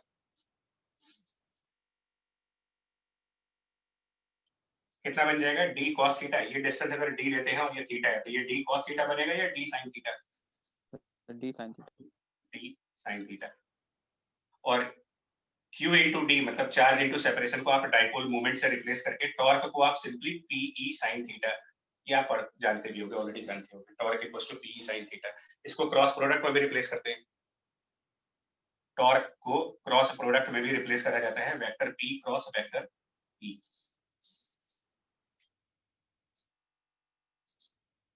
और ये टॉर्क किसके रिलेटिव है? बिकॉज टॉर्क हमेशा किसी न किसी पॉइंट के अबाउट कैलकुलेट किया जाता है। टॉर्क की जो डेफिनेशन है, it is always about some point. तो ये कौन से पॉइंट के अबाउट टॉर्क कैलकुलेट किया गया है? सर ये किसी पॉइंट के अबाउट भी हो सकता है सर, क्योंकि एफ नेट 0 है। हाँ, तो ये, हाँ बिल्कुल, क्योंकि नेट फोर्स 0 है, तो ये अभी बाकी लोगों ने उसका नहीं पढ़ा होगा। टॉर्क की अपनी एक कैरेक्टरिस्टिक प्रॉपर्टी है कि अगर रिजल्टेंट फोर्स 0 आ जाए, रिजल्टेंट फोर्स 0 आए, तो आप टॉर्क किसी भी पॉइंट के रिलेटिव कैलकुलेट करेंगे, सेम ही आंसर बनेगा आपका। मतलब ये टॉर्क डाइपोल के सेंटर के अबाउट कैलकुलेट किया जाए तब भी यही रहेगा, ये टॉर्क इस नेगेटिव चार्ज के अबाउट कैलकुलेट किया जाए तब भी इतना ही आएगा, पॉजिटिव चार्ज के अबाउट तब भी यही आएगा। इवन बाहर कोई आप रैंडम पॉइंट चूज कर ले, किसी भी रेफरेंस पॉइंट के अबाउट सेम टॉर्क आएगा। ये कैरेक्टरिस्टिक प्रॉपर्टी ऑफ टॉर्क है, बट ये प्रॉपर्टी तभी आती है जब रिजल्टेंट फोर्स की वैल्यू 0 डिफाइन कर दी जाए। इसीलिए इन क्वेश्चंस में कभी ये बताया नहीं जाता है कि ये टॉर्क किसके अबाउट है, सिर्फ ये कहा जाता है कि टॉर्क है, किसी भी पॉइंट के अबाउट सेम आंसर आएगा। इस पे हम बहुत ज्यादा क्वेश्चन अभी नहीं करेंगे, बिकॉज जब रोटेशन स्टार्ट करेंगे तब आपको थोड़ा सा टॉर्क का और डिटेल्ड आइडिया मिलेगा तब। और फाइनली एक और बेसिक डेरिवेशन है इस डाइपोल की पोटेंशियल एनर्जी। तीनों टॉपिक्स कर लेते हैं यहीं पर। तो पोटेंशियल एनर्जी के लिए क्या करो,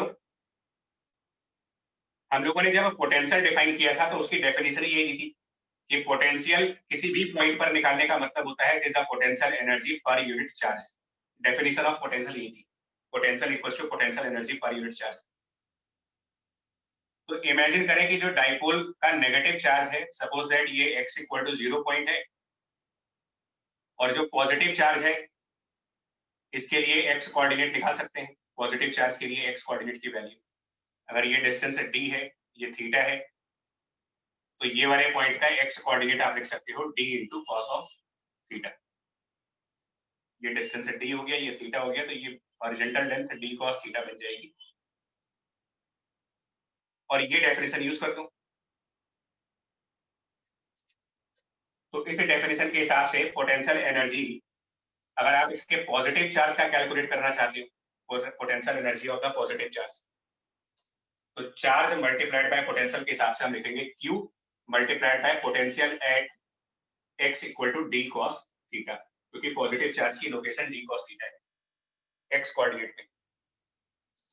पोटेंशियल एनर्जी इसके नेगेटिव चार्ज की कैलकुलेट करना चाहते हो, तो अच्छा डेफिनेशन में ये भी कहा गया था कि यहाँ पर Q को हमेशा विद साइन रखेंगे, Q ऑलवेज विद साइन होता है। तो नेगेटिव चार्ज के टाइम पर यहाँ -Q and potential at x equal to 0। जो negative charge x equal to 0 पर है। दोनों को ऐड करके पोटेंशियल एनर्जी डाइपोल की बन जाएगी। ये कुछ ऐसा आ जाएगा डाइपोल की। उसके पॉजिटिव चार्ज और उसके नेगेटिव चार्ज की पोटेंशियल एनर्जी को ऐड कर दे, इन दोनों को ऐड करेंगे तो Q बाहर आ जाता है और यहां पर बन जाता है potential x equal to d cos theta minus potential x equal to 0। और ये चीज आप डेल्टा भी कर सकते हो, पोटेंशियल डिफरेंस है। तो इसको हम इलेक्ट्रिक फील्ड के फॉर्म में ला सकते हैं ना, पोटेंशियल डिफरेंस को आप लिख सकते हो, बिकॉज ये जो रिलेशन होता है कि change of potential is minus times E dot delta R। तो ये चेंज ऑफ पोटेंशियल हो गया 0 से यहां तक जाने का, इसको लिख सकते हैं माइनस इलेक्ट्रिक फील्ड E और डिस्प्लेसमेंट d cos थीटा का। बाकी क्या बन जाएगा, ये Q इंटू डी को अगर आप क्लब कर दो, ये जो Q है और ये जो D है इसको क्लब कर दें अगर, तो potential energy of minus PE cos of theta. तो ये भी एक रिजल्ट है जो यूज कर सकते हो।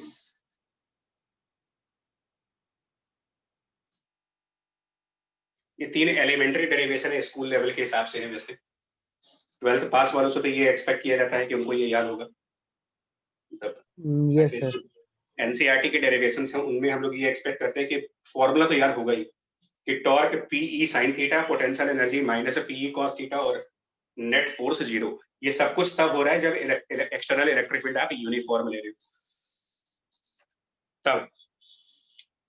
और इसके हिसाब से एक बात क्लियर है कि मिनिमम पोटेंशियल एनर्जी कब आएगी और मैक्सिमम पोटेंशियल एनर्जी कब आएगी। तो ये ऑब्वियस है कि जब आप cos थीटा की वैल्यू को +1 लेंगे तो minimum potential energy minus PE होगी, और मैक्सिमम पोटेंशियल एनर्जी तब आएगी जब cos थीटा की वैल्यू को -1 रखा जाए, यानी कि प्लस ऑफ PE। और ये तब आएगा cos थीटा इक्वल्स टू +1 आने का मतलब ये होगा कि डाइपोल और इलेक्ट्रिक फील्ड पैरेलल हो, मतलब orientation of dipole and orientation of electric field same directions में है, तो फिर मिनिमम पोटेंशियल एनर्जी का केस है।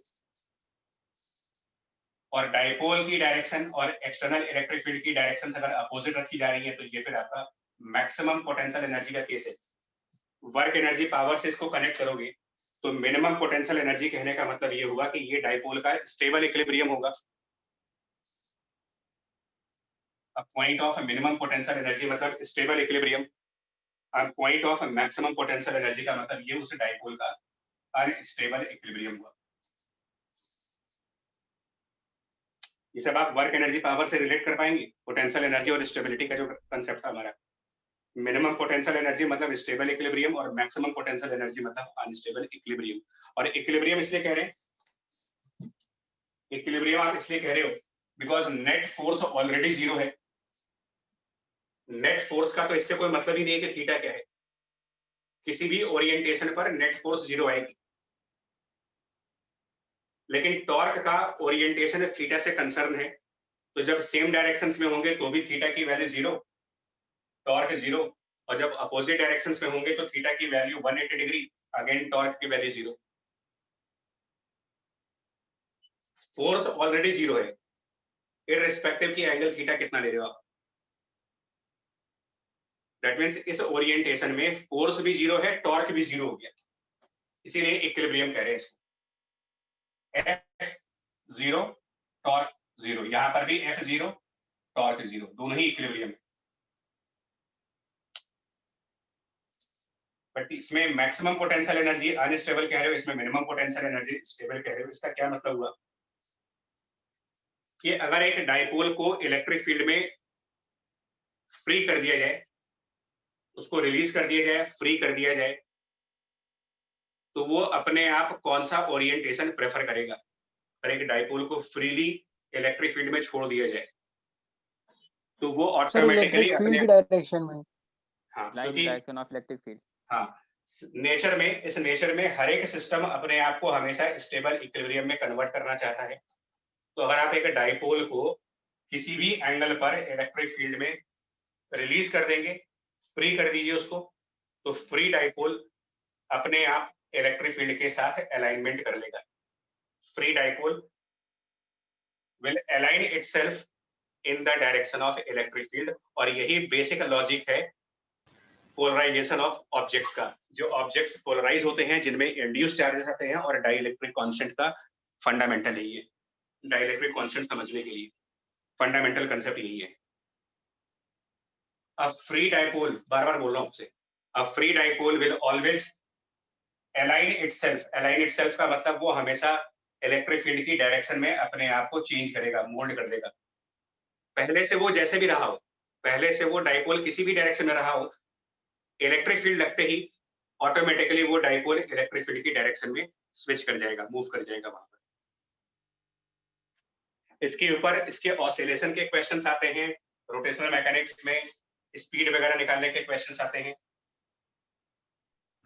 सर यू मैक्सिमम में मतलब कैसे पहुंचेगा जब कोई फोर्स और टॉर्क कुछ नहीं है तो वहां नहीं जाएगा ना, वो क्यों जाएगा?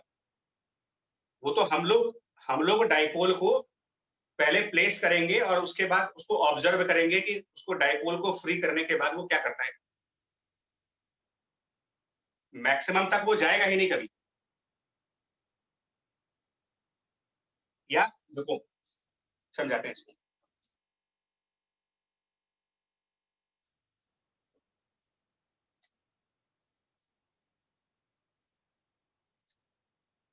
देखिए, हम 3 केसेस आपसे डिस्कस करेंगे, आप बताना रिजल्ट क्या आने वाला है। और तीनों ही केसेस में, for all the 3 cases, electric field right side direction में है और यूनिफॉर्म है। इस पॉइंट को समझ लो पहले आप क्या है। External electric field right side uniform है। सिचुएशन नंबर 1, हमने एक डाइपोल को इलेक्ट्रिक फील्ड के पैरेलली सेम डायरेक्शन में रख करके, और क्वेश्चन कह रहा है रिलीज्ड फ्रॉम रेस्ट। इस तरीके के क्वेश्चंस आएंगे आपके पास। What will happen? Second,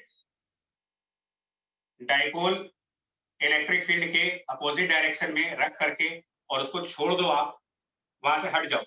dipole को रख करके आप हट जाइए वहां से, उसको बोलते हैं रिलीज करना। और तीसरा, आपने इस डाइपोल को परपेंडिकुलरली रख करके और वहां से हट गए, फिर से रिलीज फ्रॉम रेस्ट। या किसी भी और एंगल पर, किसी भी और एंगल पर आप उसको रख करके वहां से हटिए और फिर वेट करो कि डाइपोल क्या करेगा। ये लिख लिया आप लोगों ने? Yes sir sir. Yes sir. Question समझना, क्वेश्चन इसी कंसेप्ट के ऊपर बनेंगे। अगर ये अंडरस्टैंडिंग डेवलप हो जाती है तो डाइपोल के क्वेश्चंस हो जाएंगे कि हम डाइपोल को किसी भी ओरिएंटेशन में ले जा करके और छोड़ दें, तो छोड़ने के बाद उसकी हरकत कैसी होगी ये आपको बताना है। डाइपोल पी को आप किसी थीटा एंगल पर ले जाकर छोड़ दो, किसी थीटा एंगल पर ले जा करके, और कह दें कि हमने रिलीज कर दिया इसको रेस्ट से। तो उसके बाद किस टाइप का बिहेवियर होगा, किस टाइप का बिहेवियर होगा ये समझना है आपको। सर पहले दूसरे में वैसा ही रहेगा और थर्ड और बाकी सब में सर स्टेबल ई की इक्विलिब्रियम डायरेक्शन आ में जाएगा। चेंज हो जाएगा। बिल्कुल, because external electric field uniform है, तो आप किसी भी कंडीशन में उसको छोड़ेंगे, फोर्स नहीं आएगी। ये बात समझ पा रहे हैं? Yes sir. चाहे यहाँ छोड़ो, चाहे यहाँ छोड़ो, चाहे ऐसे छोड़ो, चाहे ऐसे छोड़ो आप उसको, या ऑब्ट्यूज एंगल बना दे। अगर थीटा ऑब्ट्यूज भी कर देंगे तो भी, बिकॉज इलेक्ट्रिक फील्ड यूनिफॉर्म है, तो डाइपोल की ओरिएंटेशन से हमें कोई मतलब नहीं है। और इसको रिलीज करने के बाद भी हमारा F0 रहेगा। यहाँ भी F0, यहाँ भी F0, यहाँ पर भी F0। अब इसको अगर आप मैकेनिक्स से कंपेयर करना चाहते हो तो ये ट्रांसलेट नहीं कर पाएगा, कह लीजिए, मतलब इसका सेंटर ऑफ मास रेस्ट पे होगा, आप ये कह सकते हो। आ रही बात समझ में? Yes sir. अगर मैकेनिक्स के पॉइंट ऑफ व्यू से कहेंगे तो इस डाइपोल का सेंटर ऑफ मास रेस्ट पे नहीं होगा, रेस्ट पे होगा। अब डाइपोल का सेंटर ऑफ मास डाइपोल का मिड पॉइंट होगा, ये भी कोई जरूरी नहीं है भाई। डाइपोल मॉलिक्यूलर लेवल पर बनने वाली चीज है, तो मॉलिक्यूलर लेवल का अगर आपको एक डाइपोल कंपेयर करूं, जो मेरे को एक ही याद रहता है, मुझे HCl ही याद रहता है हमेशा। हमको ये याद होता है कि क्लोरीन पर पार्शियल नेगेटिव चार्ज बनता है, हाइड्रोजन पर पार्शियल पॉजिटिव चार्ज, यही डाइपोल है। तो क्या H और Cl मतलब कि जो नेगेटिव चार्ज का मास है और जो पॉजिटिव चार्ज का मास है, क्या वो आइडेंटिकल मास है? No sir. तो ये तो कोई जरूरी नहीं है कि डाइपोल का मिडिल पॉइंट उसका सेंटर ऑफ मास होगा। पता नहीं समझ में? Yes sir. Yes sir. Rotate तो करेगा। आप करेगा, वो सब डिस्कस कर रहे हैं अभी। आपको पूरा डिस्कस करके बता दे रहे हैं कि कहाँ यहाँ पर क्या होगा, इसमें क्या होगा, इसमें क्या होगा, इसमें क्या होगा, और कितने तरीके के क्वेश्चंस बन सकते हैं इसमें, सब कुछ कर रहे हैं डिस्कस। आज का दिन डाइपोल के नाम लिए। पहले वाले केस में सब में F0 और यहाँ पर P और E सेम डायरेक्शंस में है, तो टॉर्क भी 0। क्या मतलब हुआ इसका? क्या ये आगे कोई एक्शन होगा इसमें, या रेस्ट पे छोड़ने के बाद ये रेस्ट पे ही रहेगा? सर Rest वैसे पे ही रहेगा। रहेगा। रेस्ट पे ही रहेगा। First case, it will stay at rest. It will remain in the state of rest. Nothing will happen. Stable equilibrium कह सकते हैं इसको। हाँ, स्टेबल है, कुछ नहीं होगा। नहीं, इसमें भी कुछ नहीं होगा क्योंकि इसमें भी टॉर्क 0 है। ये तो हम लोगों ने एक डाइपोल को बाहर से पकड़ के ले गए, इलेक्ट्रिक फील्ड में उल्टा करके छोड़ दिया और वो वैसे ही पड़ा रहेगा, क्योंकि मैकेनिक्स में न्यूटन लॉ के हिसाब से object will remain at rest until some force is applied or some torque is applied. जब दोनों अप्लाई नहीं हो रहे तो वो रेस्ट का था, रेस्ट पे रहेगा। ये तो न्यूटन लॉ हो गया। सर लेकिन सेकंड वाला जो है वो अनस्टेबल इक्विलिब्रियम में नहीं होगा, जैसे ही हल्का सा भी डिस्टर्ब करेंगे तो वो पलट जाएगा। तो डिस्टर्ब करेंगे तब ना, हमने तो 180 डिग्री पर रख करके हट गए वहां से। यस एक्सटर्नल वर्क करना पड़ेगा। अगर आप डिस्टर्ब करोगे तब वो कुछ एक्ट करेगा। Yes sir. हाँ, इसमें टॉर्क तो 0 आएगी नहीं सर, इसमें वो स्टेबल इक्विलिब्रियम में आ जाएगा। हाँ, यही मैं बोल रहा हूँ आपसे। तो यहाँ टॉर्क 0 नहीं है, तो due to torque it will rotate. और किधर? ये उस पॉइंट की तरफ स्टेबल। हाँ, पैरेलल डाइपोल हो किधर जाएगा। रोटेट करेगा? क्या ये अपने आप को इलेक्ट्रिक फील्ड के अपोजिट डायरेक्शन में लेके जाएगा या इलेक्ट्रिक फील्ड की सेम डायरेक्शन में लेके जाएगा? Sir same same direction. Direction. क्योंकि इसका फंडामेंटल नेचर है स्टेबल इक्विलिब्रियम को अटेन करना। तो ये dipole because of torque by the external electric field rotate कर जाएगा और इलेक्ट्रिक फील्ड के साथ अलाइंड हो जाएगा। लेकिन रोटेट कौन सी एक्सिस के अबाउट होगा, कौन से पॉइंट के अबाउट होगा, ये सब आपका मैकेनिक्स का कांसेप्ट है।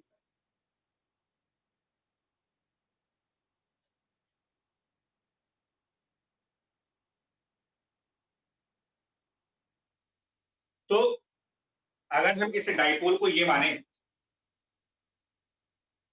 अब थोड़ा सा ट्राई करना समझने के लिए यार इसको, हम डाइपोल का नेगेटिव चार्ज जो है उसका चार्ज तो क्यू कह रहे और उसका मास हमने कुछ m1 मान लिया, m1 मास है। सर वो सेंटर ऑफ मास के अबाउट रोटेट होगा। बिल्कुल।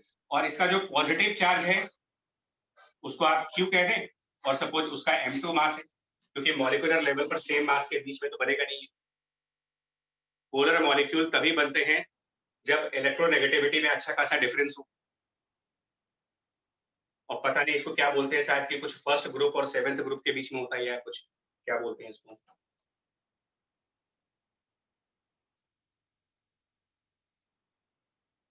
और नेट फोर्स 0 होने का मतलब सेंटर ऑफ मास इस सिस्टम का मूव नहीं कर सकता। तो depending upon ratio between the masses, कि m1 ज्यादा है या फिर m2 ज्यादा है या बराबर है, हो सकता है सेंटर ऑफ मास की कोई लोकेशन बन जाएगी। और वो हम सेंटर ऑफ मास के चैप्टर से निकाल सकते हैं। पहले आपको ये निकालना पड़ेगा कि सेंटर ऑफ मास कहां पर बनेगा इनका। और अगर ये d डिस्टेंस पे है, अगर ये टोटल डिस्टेंस d है, तो मेरे ख्याल से सेंटर ऑफ मास का नेगेटिव चार्ज के साथ आप distance using the property of centre of mass calculate करोगे तो ये डिस्टेंस आता है m2 into d divided by m1 plus m2। और इधर वाले साइड से सेंटर ऑफ मास का डिस्टेंस आएगा m1 into d divided by m1 plus m2। ठीक है ये चीज? Yes sir. यस तो ये इसी के अबाउट रोटेट कर जाएगा, बिकॉज f 0 होने की वजह से सेंटर ऑफ मास को एक्सेलरेट नहीं करना, और हमने इसको रेस्ट पे छोड़ा था, तो ना तो सेंटर ऑफ मास में पहले से कोई वेलोसिटी है और ना उसमें कोई एक्सेलरेशन आ रहा है। तो ऐसा पॉइंट जिसमें वेलोसिटी भी नहीं है और एक्सेलरेशन भी नहीं है, ये कोई मोशन नहीं कर सकता, ये स्टेशनरी पॉइंट होगा। बाकी का सिस्टम इसके अबाउट रोटेट कर जाएगा। और क्या बाकी का सिस्टम इसके अबाउट रोटेट करके कितने एंगल तक रोटेट करेगा? 90 degree. Parallel to electric field. क्या वहां जाके रुक जाएगा? No sir. Sir SHM type कर सकता है। SHM तो नहीं होगा, यहाँ पर ऑसिलेशन होगा। हाँ ऑसिलेशन। Yes sir. ये 90 पर रुकेगा नहीं, क्योंकि आप याद करो ये तो मिनिमम पोटेंशियल एनर्जी पर आया। इसका मतलब 90 डिग्री के प्रोसेस में पोटेंशियल एनर्जी डिक्रीज हो रही है। अगर आप यहाँ मिनिमम पोटेंशियल एनर्जी पे जा रहे हो, तो that means starting from the initial point and up to this 90 degree angle potential energy was decreasing. Electric field conservative force है, टोटल मैकेनिकल एनर्जी कंजर्व होगी। पोटेंशियल एनर्जी अगर डिक्रीज हो रही है तो बट नेचुरल है कि सिस्टम की काइनेटिक एनर्जी बढ़ रही होगी। तो 90 डिग्री वाले केसेस पे जाकर के सिस्टम के पास मैक्सिमम एंगुलर स्पीड होगी, मैक्सिमम एंगुलर स्पीड। और बिकॉज ऑफ दैट स्पीड ये मोशन को आगे कंटिन्यू कर जाएगा, और एनर्जी कंजर्वेशन और इलेक्ट्रिक फील्ड की यूनिफॉर्मिटी की वजह से कितना एंगल और आगे जाएगा? 90 डिग्री। 90 डिग्री। मतलब मोशन कैसा होगा? अगर ये डाइपोल ऐसे रखा है तो ये अपने सेंटर ऑफ मास के अबाउट पहले 90 डिग्री घूमेगा और एंगुलर स्पीड मैक्सिमम होगी। फिर अगले 90 डिग्री पर, नेक्स्ट 90 डिग्री पर इसकी एंगुलर स्पीड वापस 0 हो जाएगी। फिर ये ऐसे करेगा, मतलब ये बार बार 180 डिग्री का पेंडुलम बन जाएगा, पेंडुलम टाइप काम करेगा ये। 0 ओमेगा से स्टार्ट होगा, 90 पर मैक्सिमम ओमेगा होगा, बट अभी ये मोशन को कंटिन्यू रखेगा और फिर 90 डिग्री पर जाकर के वापस इसकी एंगुलर स्पीड 0 हो जाएगी। दैट मींस कि टोटल कितने एंगल से डिस्प्लेस होगा ये? अगर पूछे रहे what is the final angular displacement? 180 degree. अब आपसे ये भी क्वेश्चन पूछा जा सकता है कि बताइए यहाँ पर मैक्सिमम ओमेगा कितना है? ये सब पूछ सकते हैं, मैक्सिमम ओमेगा की वैल्यू। तो मैक्सिमम ओमेगा तब आएगा जब ये डाइपोल अपने आप को इलेक्ट्रिक फील्ड के साथ अलाइन कर दे। और इसको निकालने के लिए एनर्जी कंजर्वेशन का यूज करेंगे। और अभी हम लोगों ने पोटेंशियल एनर्जी का फॉर्मूला पढ़ा था, डाइपोल की पोटेंशियल एनर्जी का फॉर्मूला, और वो था -PE cos ऑफ थीटा। तो यहाँ पर पोटेंशियल एनर्जी कितनी होगी जब स्टार्ट हो रहा था? तो इस पॉइंट पर पोटेंशियल 0 और सिस्टम को रेस्ट पे छोड़ा गया तो काइनेटिक एनर्जी 0 यानी कि पूरी मैकेनिकल एनर्जी 0 है। थीटा 90 होने की वजह से पोटेंशियल एनर्जी 0 और रेस्ट पे छोड़ने की वजह से काइनेटिक एनर्जी 0। और इलेक्ट्रिक फील्ड कंजर्वेटिव है, तो यहां पर भी टोटल मैकेनिकल एनर्जी 0 आएगी। यानी हम क्या इक्वेशन लिख सकते हैं?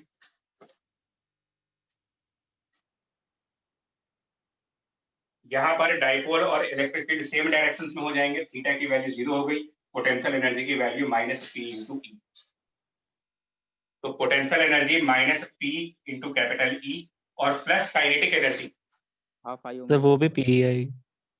वो रोटेशनल वाली होगी यहाँ पर। पाई ओमेगा स्क्वायर। हाँ, पर उसको हम आगे नहीं लिखेंगे। जिनको मोमेंट ऑफ इनर्शिया आता है वो आगे करने, और जिनको नहीं आता उनके लिए थोड़ा सा वेट करना होगा।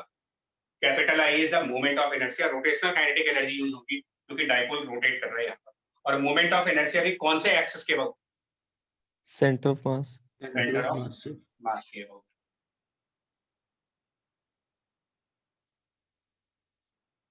और वो निकाला जा सकता है। जिनको थोड़ा सा आइडिया होगा ना बेसिक, हालांकि आप में से जितने भी लोग हैं सबने मोमेंट ऑफ इनर्शिया सुना हुआ है, या तो आप 12th में 12th पास है तो 11th सभी ने पढ़ रखा है। एक पार्टिकल का मोमेंट ऑफ इनर्शिया निकालने का बहुत ही एलिमेंट्री फॉर्मूला होता है, बहुत बेसिक फॉर्मूला, एक मोमेंट ऑफ इनर्शिया निकालना अगर किसी पार्टिकल का, इंटीग्रल mr/dm। तो m1 multiplied by r square, m1 into ये डिस्टेंस का स्क्वायर और m2 इनटू इस वाले डिस्टेंस का स्क्वायर। मतलब मैं सिर्फ ये बोल रहा हूँ, पहले भी मैंने कहा था कि पोटेंशियल एनर्जी जब आप पढ़ोगे तो इस बात के लिए बिल्कुल अलर्ट रहिएगा कि उसमें मैकेनिक्स का इन्वॉल्वमेंट आएगा ही आएगा। एनर्जी जहां पर भी है वहां मैकेनिक्स आप अपने आप एक्सपेक्ट कर सकते हो,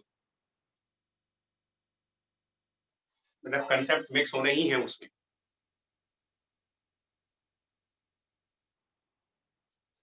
आई ये बात समझ में? Yes sir. इसमें क्या होगा सर? ऑसिलेशन करो। इसमें भी ऑसिलेट कर रहा है, लेकिन इसमें 90 डिग्री का ऑसिलेशन है, 90 डिग्री के एंगल पर इसमें भी ऑसिलेट करेगा ये। इसमें भी क्योंकि हम यहां पर तो इसको रेस्ट पे छोड़ दें तो ये भी रोटेट करेगा, और रोटेट करके जब ये वापस सीधा होगा ना, मतलब यहां से रोटेट करके वापस जब ऐसे होगा ये, तो इसमें कुछ मैक्सिमम ओमेगा आएगा, सेम प्रोसेस लगाओगे। लेकिन इसमें बस इतना सा फर्क हो जाएगा कि इनिशियली पोटेंशियल एनर्जी होगी कुछ, क्योंकि थीटा की वैल्यू कुछ है, तो इनिशियल पोटेंशियल एनर्जी होगी माइनस पी कॉस थीटा, ये इनिशियल पोटेंशियल एनर्जी, और यहां पर जाकर के minus of P into E और plus half I omega square.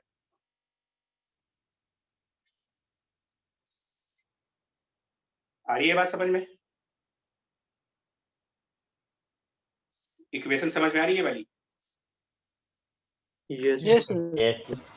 Yes sir. और इसमें अगर आप थीटा को स्मॉल एंगल कर देंगे, एंगुलर एसएचएम, हाँ उसको भी अभी नहीं टच कर पाएंगे, बट आप समझ सकते हो कि वो एंगुलर एसएचएम क्यों बन जाएगा।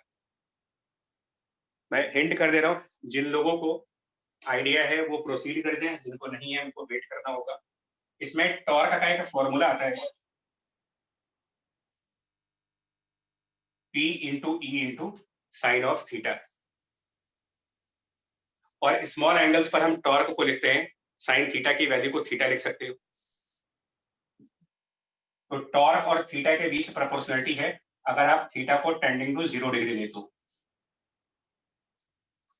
और अगर आपको ये रिजल्ट याद है कि जो टाइम पीरियड कैलकुलेट होता है एंगुलर एसएचएम के लिए, I/PE वो होता है 2 पाई रूट, नहीं जैसे स्प्रिंग वाले क्वेश्चंस में तो हम लिखते थे मास अपॉन के, m/k लिखते हो आप स्प्रिंग के केसेस में, लेकिन जैसे अगर एंगुलर एसएचएम हो तो मास यूज नहीं करते वहां पर sir, moment of inertia use करते हैं। यहाँ मोमेंट ऑफ इनर्शिया यूज करते हैं, और के मतलब कि फोर्स वाला कांस्टेंट, के को आप फोर्स कांस्टेंट कहते हो, उसकी जगह टॉर्क कांस्टेंट, और टॉर्क कांस्टेंट ये है पी। तो ये वही लोग समझ पाएंगे जिनको थोड़ा सा आइडिया हो एसएचएम का और ये सब बेसिक फॉर्मूलोस का।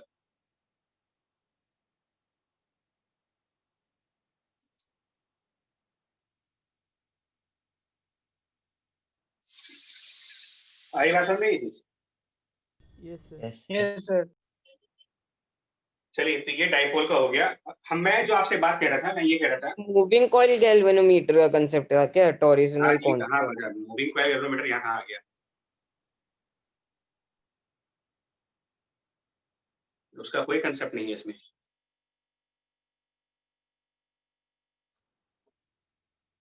मैं आपसे ये कह रहा था कि डाइपोल को आप स्टार्टिंग में किसी पर्टिकुलर ओरिएंटेशन में रख करके और रिलीज करो तो वो अपने आप डाइपोल के अलोंग अलाइंड कर जाएगा। लेकिन यहाँ पर क्या हो रहा है, यहाँ पर अलाइन करके रुकेगा नहीं वो, डाइपोल इलेक्ट्रिक फील्ड के साथ अलाइंड होकर के रुकेगा नहीं, ऑसिलेट करेगा।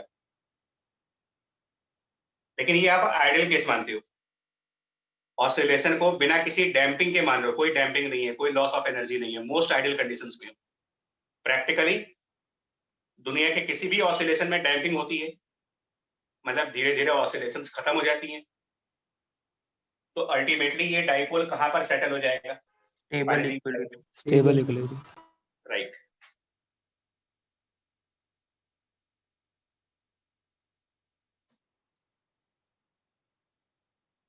ध्यान रखना इस कंसेप्ट को पोलराइजेशन में यूज करेंगे और डाइलेक्ट्रिक कांस्टेंट को डिफाइन करने में यूज करेंगे इस लॉजिक का, डाइलेक्ट्रिक कांस्टेंट की डेफिनेशन में।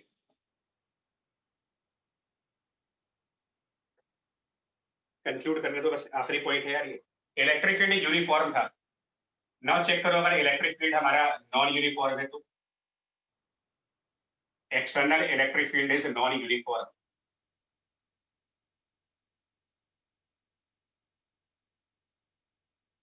अब बताइए क्या लिखेंगे? सर यहाँ पे एफ नेट जरूरी नहीं है कि हर बार 0 हो जाए। नहीं, हाँ बिल्कुल। तो इलेक्ट्रिक फील्ड नॉन यूनिफॉर्म का मतलब ये होता है अलग अलग पोजीशंस पर अलग अलग वैल्यू। नॉन यूनिफॉर्मिटी का मतलब टाइम नहीं होता, नॉन यूनिफॉर्मिटी का मतलब अलग अलग प्लेस पर इलेक्ट्रिक फील्ड की अलग अलग वैल्यू आ रही हो। यहाँ पर कुछ और वैल्यू, यहाँ पर कुछ और वैल्यू, यहाँ पर कुछ और वैल्यू।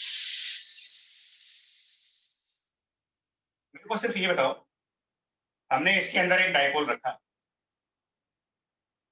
हमने मान लो इसके अंदर एक डाइपोल को रखा और पॉइंट डाइपोल, बहुत छोटा डाइपोल है, बहुत ही छोटा डाइपोल, यहाँ माइनस यहाँ प्लस। जो माइनस वाला रखा वो हमने मान लिया, हम ये इमेजिन कर रहे हैं कि इलेक्ट्रिक फील्ड किसी पर्टिकुलर एक्सिस अलोंग एक्स है, जो हो सकता है वाई भी हो जाए जेड भी हो जाए। तो माइनस वाले चार्ज को हमने लोकेशन एक्स डिफाइन किया और प्लस वाले चार्ज की लोकेशन को मैंने x plus d x define कर लिया। एक एक्स पे है और एक एक्स प्लस डी एक्स पर। यहां पर electric field, here electric field equal to, उसको मैं ई एक्स डिनोट कर देता हूँ, और यहाँ पर इलेक्ट्रिक फील्ड को, क्योंकि यूनिफॉर्म तो है नहीं तो अलग अलग इलेक्ट्रिक फील्ड होगी, यहाँ पर इलेक्ट्रिक फील्ड को ई एक्स प्लस डी एक्स से डिनोट कर देते हैं, क्योंकि इलेक्ट्रिक फील्ड नॉन यूनिफॉर्म का मतलब फंक्शन रहा होगा एक्स का। तो इस पॉजिटिव चार्ज के ऊपर जो फोर्स लगेगा, ऑन दिस पॉजिटिव चार्ज, इसके ऊपर आप फोर्स दिखाओगे राइट साइड, जो कि charge multiplied by electric field corresponding to x plus d x, और नेगेटिव चार्ज के ऊपर फोर्स अपोजिट साइड पर q electric field corresponding to x.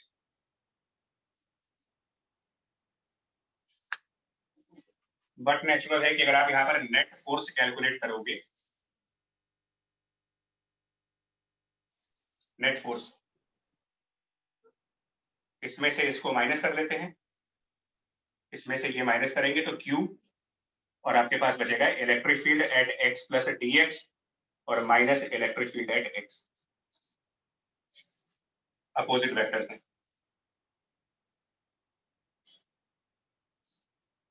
और एक स्टेप और आगे बढ़ जाएंगे,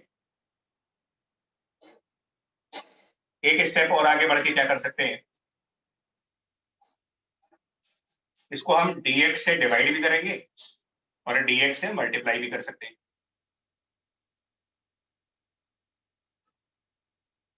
और dx इन दोनों चार्जेस के बीच का सेपरेशन है, माइनस वाला अगर x पर और प्लस वाला x प्लस dx पर, तो dx separation between the charges. इस चीज को तो आप कुछ इंट्रोड्यूस कर ही सकते हो। Sir dipole moment, dipole moment हो गया, और इसको sir E dash x, first principle derivative, first principle derivative की डेफिनेशन है ये, E is a function, तो function at x plus dx minus function at x divided by dx, क्या ये डिफरेंशिएशन नहीं है? Yes sir. किसका, किस चीज का? सर इलेक्ट्रिक फील्ड का with respect to x। P into d by d x, ये फॉर्मूला बना आपका फोर्स ऑन द डाइपोल का। जब इलेक्ट्रिक फील्ड का स्पेशल केस लिया है, आप ध्यान दीजिएगा, इलेक्ट्रिक फील्ड हमने एक्स डायरेक्शन में मान के डिराइव किया इसको, then net force is equal to P into d divided by dx। ये जनरलाइज फॉर्मूला नहीं है, ये तब है जब डाइपोल और इलेक्ट्रिक फील्ड सेम डायरेक्शंस में हो, डाइपोल की डायरेक्शन और इलेक्ट्रिक फील्ड की डायरेक्शन कोइंसाइड करनी चाहिए, तब आप रिजल्ट लगाओगे net force is equal to P multiplied by DE upon DX का।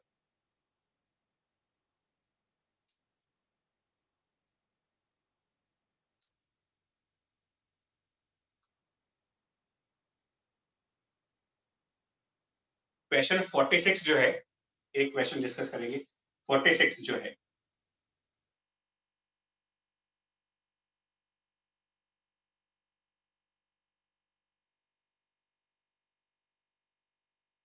बुक तो है नहीं आपके पास मेरे ख्याल से।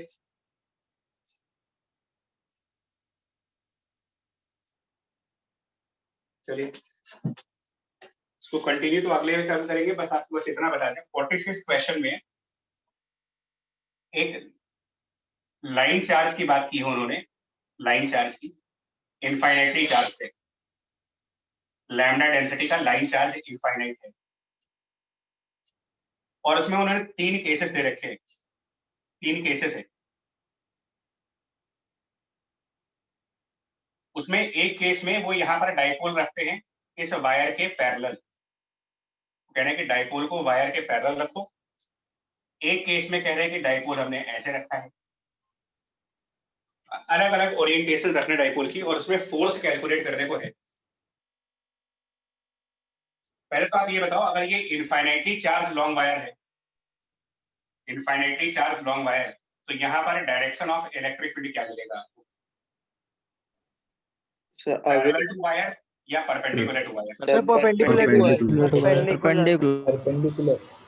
Perpendicular to wire electric field, जिसका फॉर्मूला होता है 2k lambda divided by r, infinitely charge wire के लिए।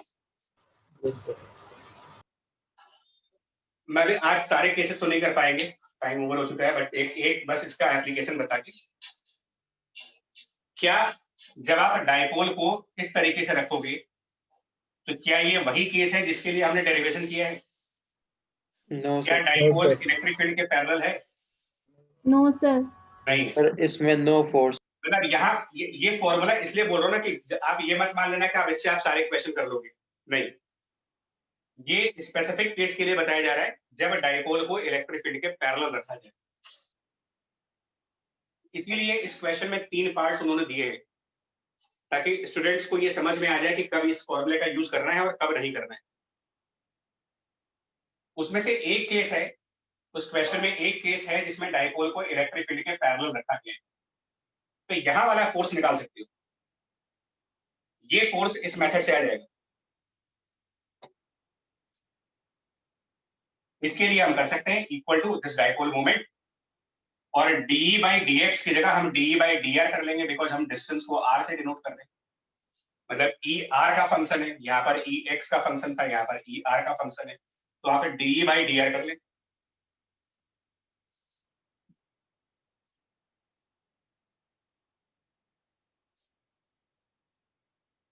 चेक कर लो क्या वैल्यू बन जाएगी। सर P2P के lambda ln r। ln differentiate कर रहे हैं, इंटीग्रेट नहीं कर रहे हैं। सर r स्क्वायर में चला जाएगा, सॉरी सर। 1/r को डिफरेंशिएट कर रहे हो, इंटीग्रेट नहीं। और ये बताओ पॉजिटिव आ रहा है कि नेगेटिव आ रहा है? सर नेगेटिव नेगेटिव मतलब है उसका सर, आर के ऑपोजिट डायरेक्शन में फोर्स लगेगी। मतलब फोर्स की जो डायरेक्शन है वो अपोजिट साइड पर होनी चाहिए। नेगेटिव का सिग्निफिकेंस ये है, और वो होना भी चाहिए, क्योंकि अगर आपका डाइपोल की डायरेक्शन राइट साइड है, डाइपोल मोमेंट राइट साइड है, तो इसका मतलब नेगेटिव चार्ज कहाँ रखा हुआ है? नेगेटिव चार्ज है तो उस पे ज्यादा फोर्स। सर उसके पास रखा हुआ है सर। इसका मतलब माइनस वाला चार्ज लेफ्ट साइड है और पॉजिटिव वाला चार्ज राइट साइड है। तो ये वायर किसके ऊपर ज्यादा फोर्स लगा रहा होगा? माइनस के ऊपर या प्लस के ऊपर? Negative charge. तो इस पर ज्यादा फोर्स लग रही होगी, और प्लस और माइनस के बीच अट्रैक्शन भी होगा। Yes sir. तो अट्रैक्टिव फोर्स ज्यादा लग रहा है, और वायर का और पॉजिटिव चार्ज का रिपल्सन कम लगेगा। तो अट्रैक्शन ज्यादा होने की वजह से नेट फोर्स लेस है, जो इस फॉर्मूले के नेगेटिव साइन से कंफर्म हो रहा है।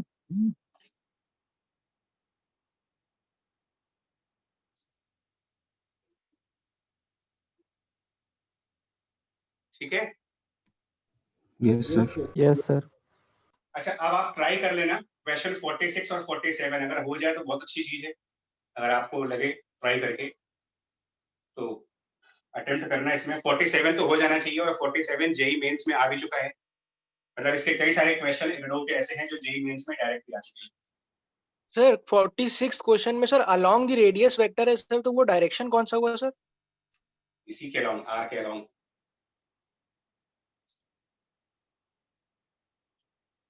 Okay sir. यही है अलोंग द रेडियस वेक्टर। और एक केस ये है, उसमें से एक केस ये है पैरेलल टू वायर, और एक केस ये है इस बोर्ड के परपेंडिकुलर रखना डाइपोल को। तीन ओरिएंटेशन से, एक वायर के परपेंडिकुलर और इसी प्लेन में, और एक वायर के परपेंडिकुलर इस व्हाइट बोर्ड के परपेंडिकुलर, और एक पैरेलल टू द वायर। ये 3 ओरिएंटेशन है। तो एक ओरिएंटेशन में तो आप ये लगा सकते हो, बाकी दोनों में क्या करना है वो थोड़ा सोचना पड़ेगा आपको। लगाओ लॉजिक, दिमाग लगाओ अपना। सर पैरेलल में तो 0 हो जाएगी ना फोर्स? पता नहीं, मुझे नहीं मालूम, हमें नहीं मालूम 0 है। आप सोचो इसको, अपना लॉजिक लगाओ, तो आपको डाइपोल का पूरा कंसेप्ट क्लियर हो जाएगा, डाइपोल्स के फोर्सेस का और टॉर्क का, एनर्जी का, ये सब पूरा क्लियर हो जाएगा।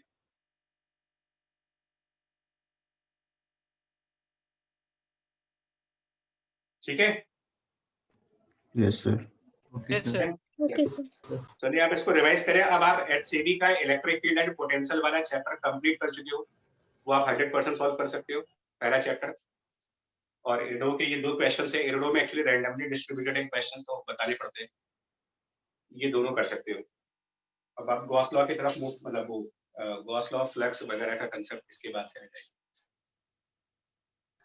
सर कल हार्ड कॉपी मिल सकती है सेंटर पे इलेक्ट्रो की? हाँ मिल जाएगी सर, आप कह दीजिएगा। कॉल करके जाओ राहुल सर को एक बार, कॉल करके ना ओके अवेलेबिलिटी हो। सर।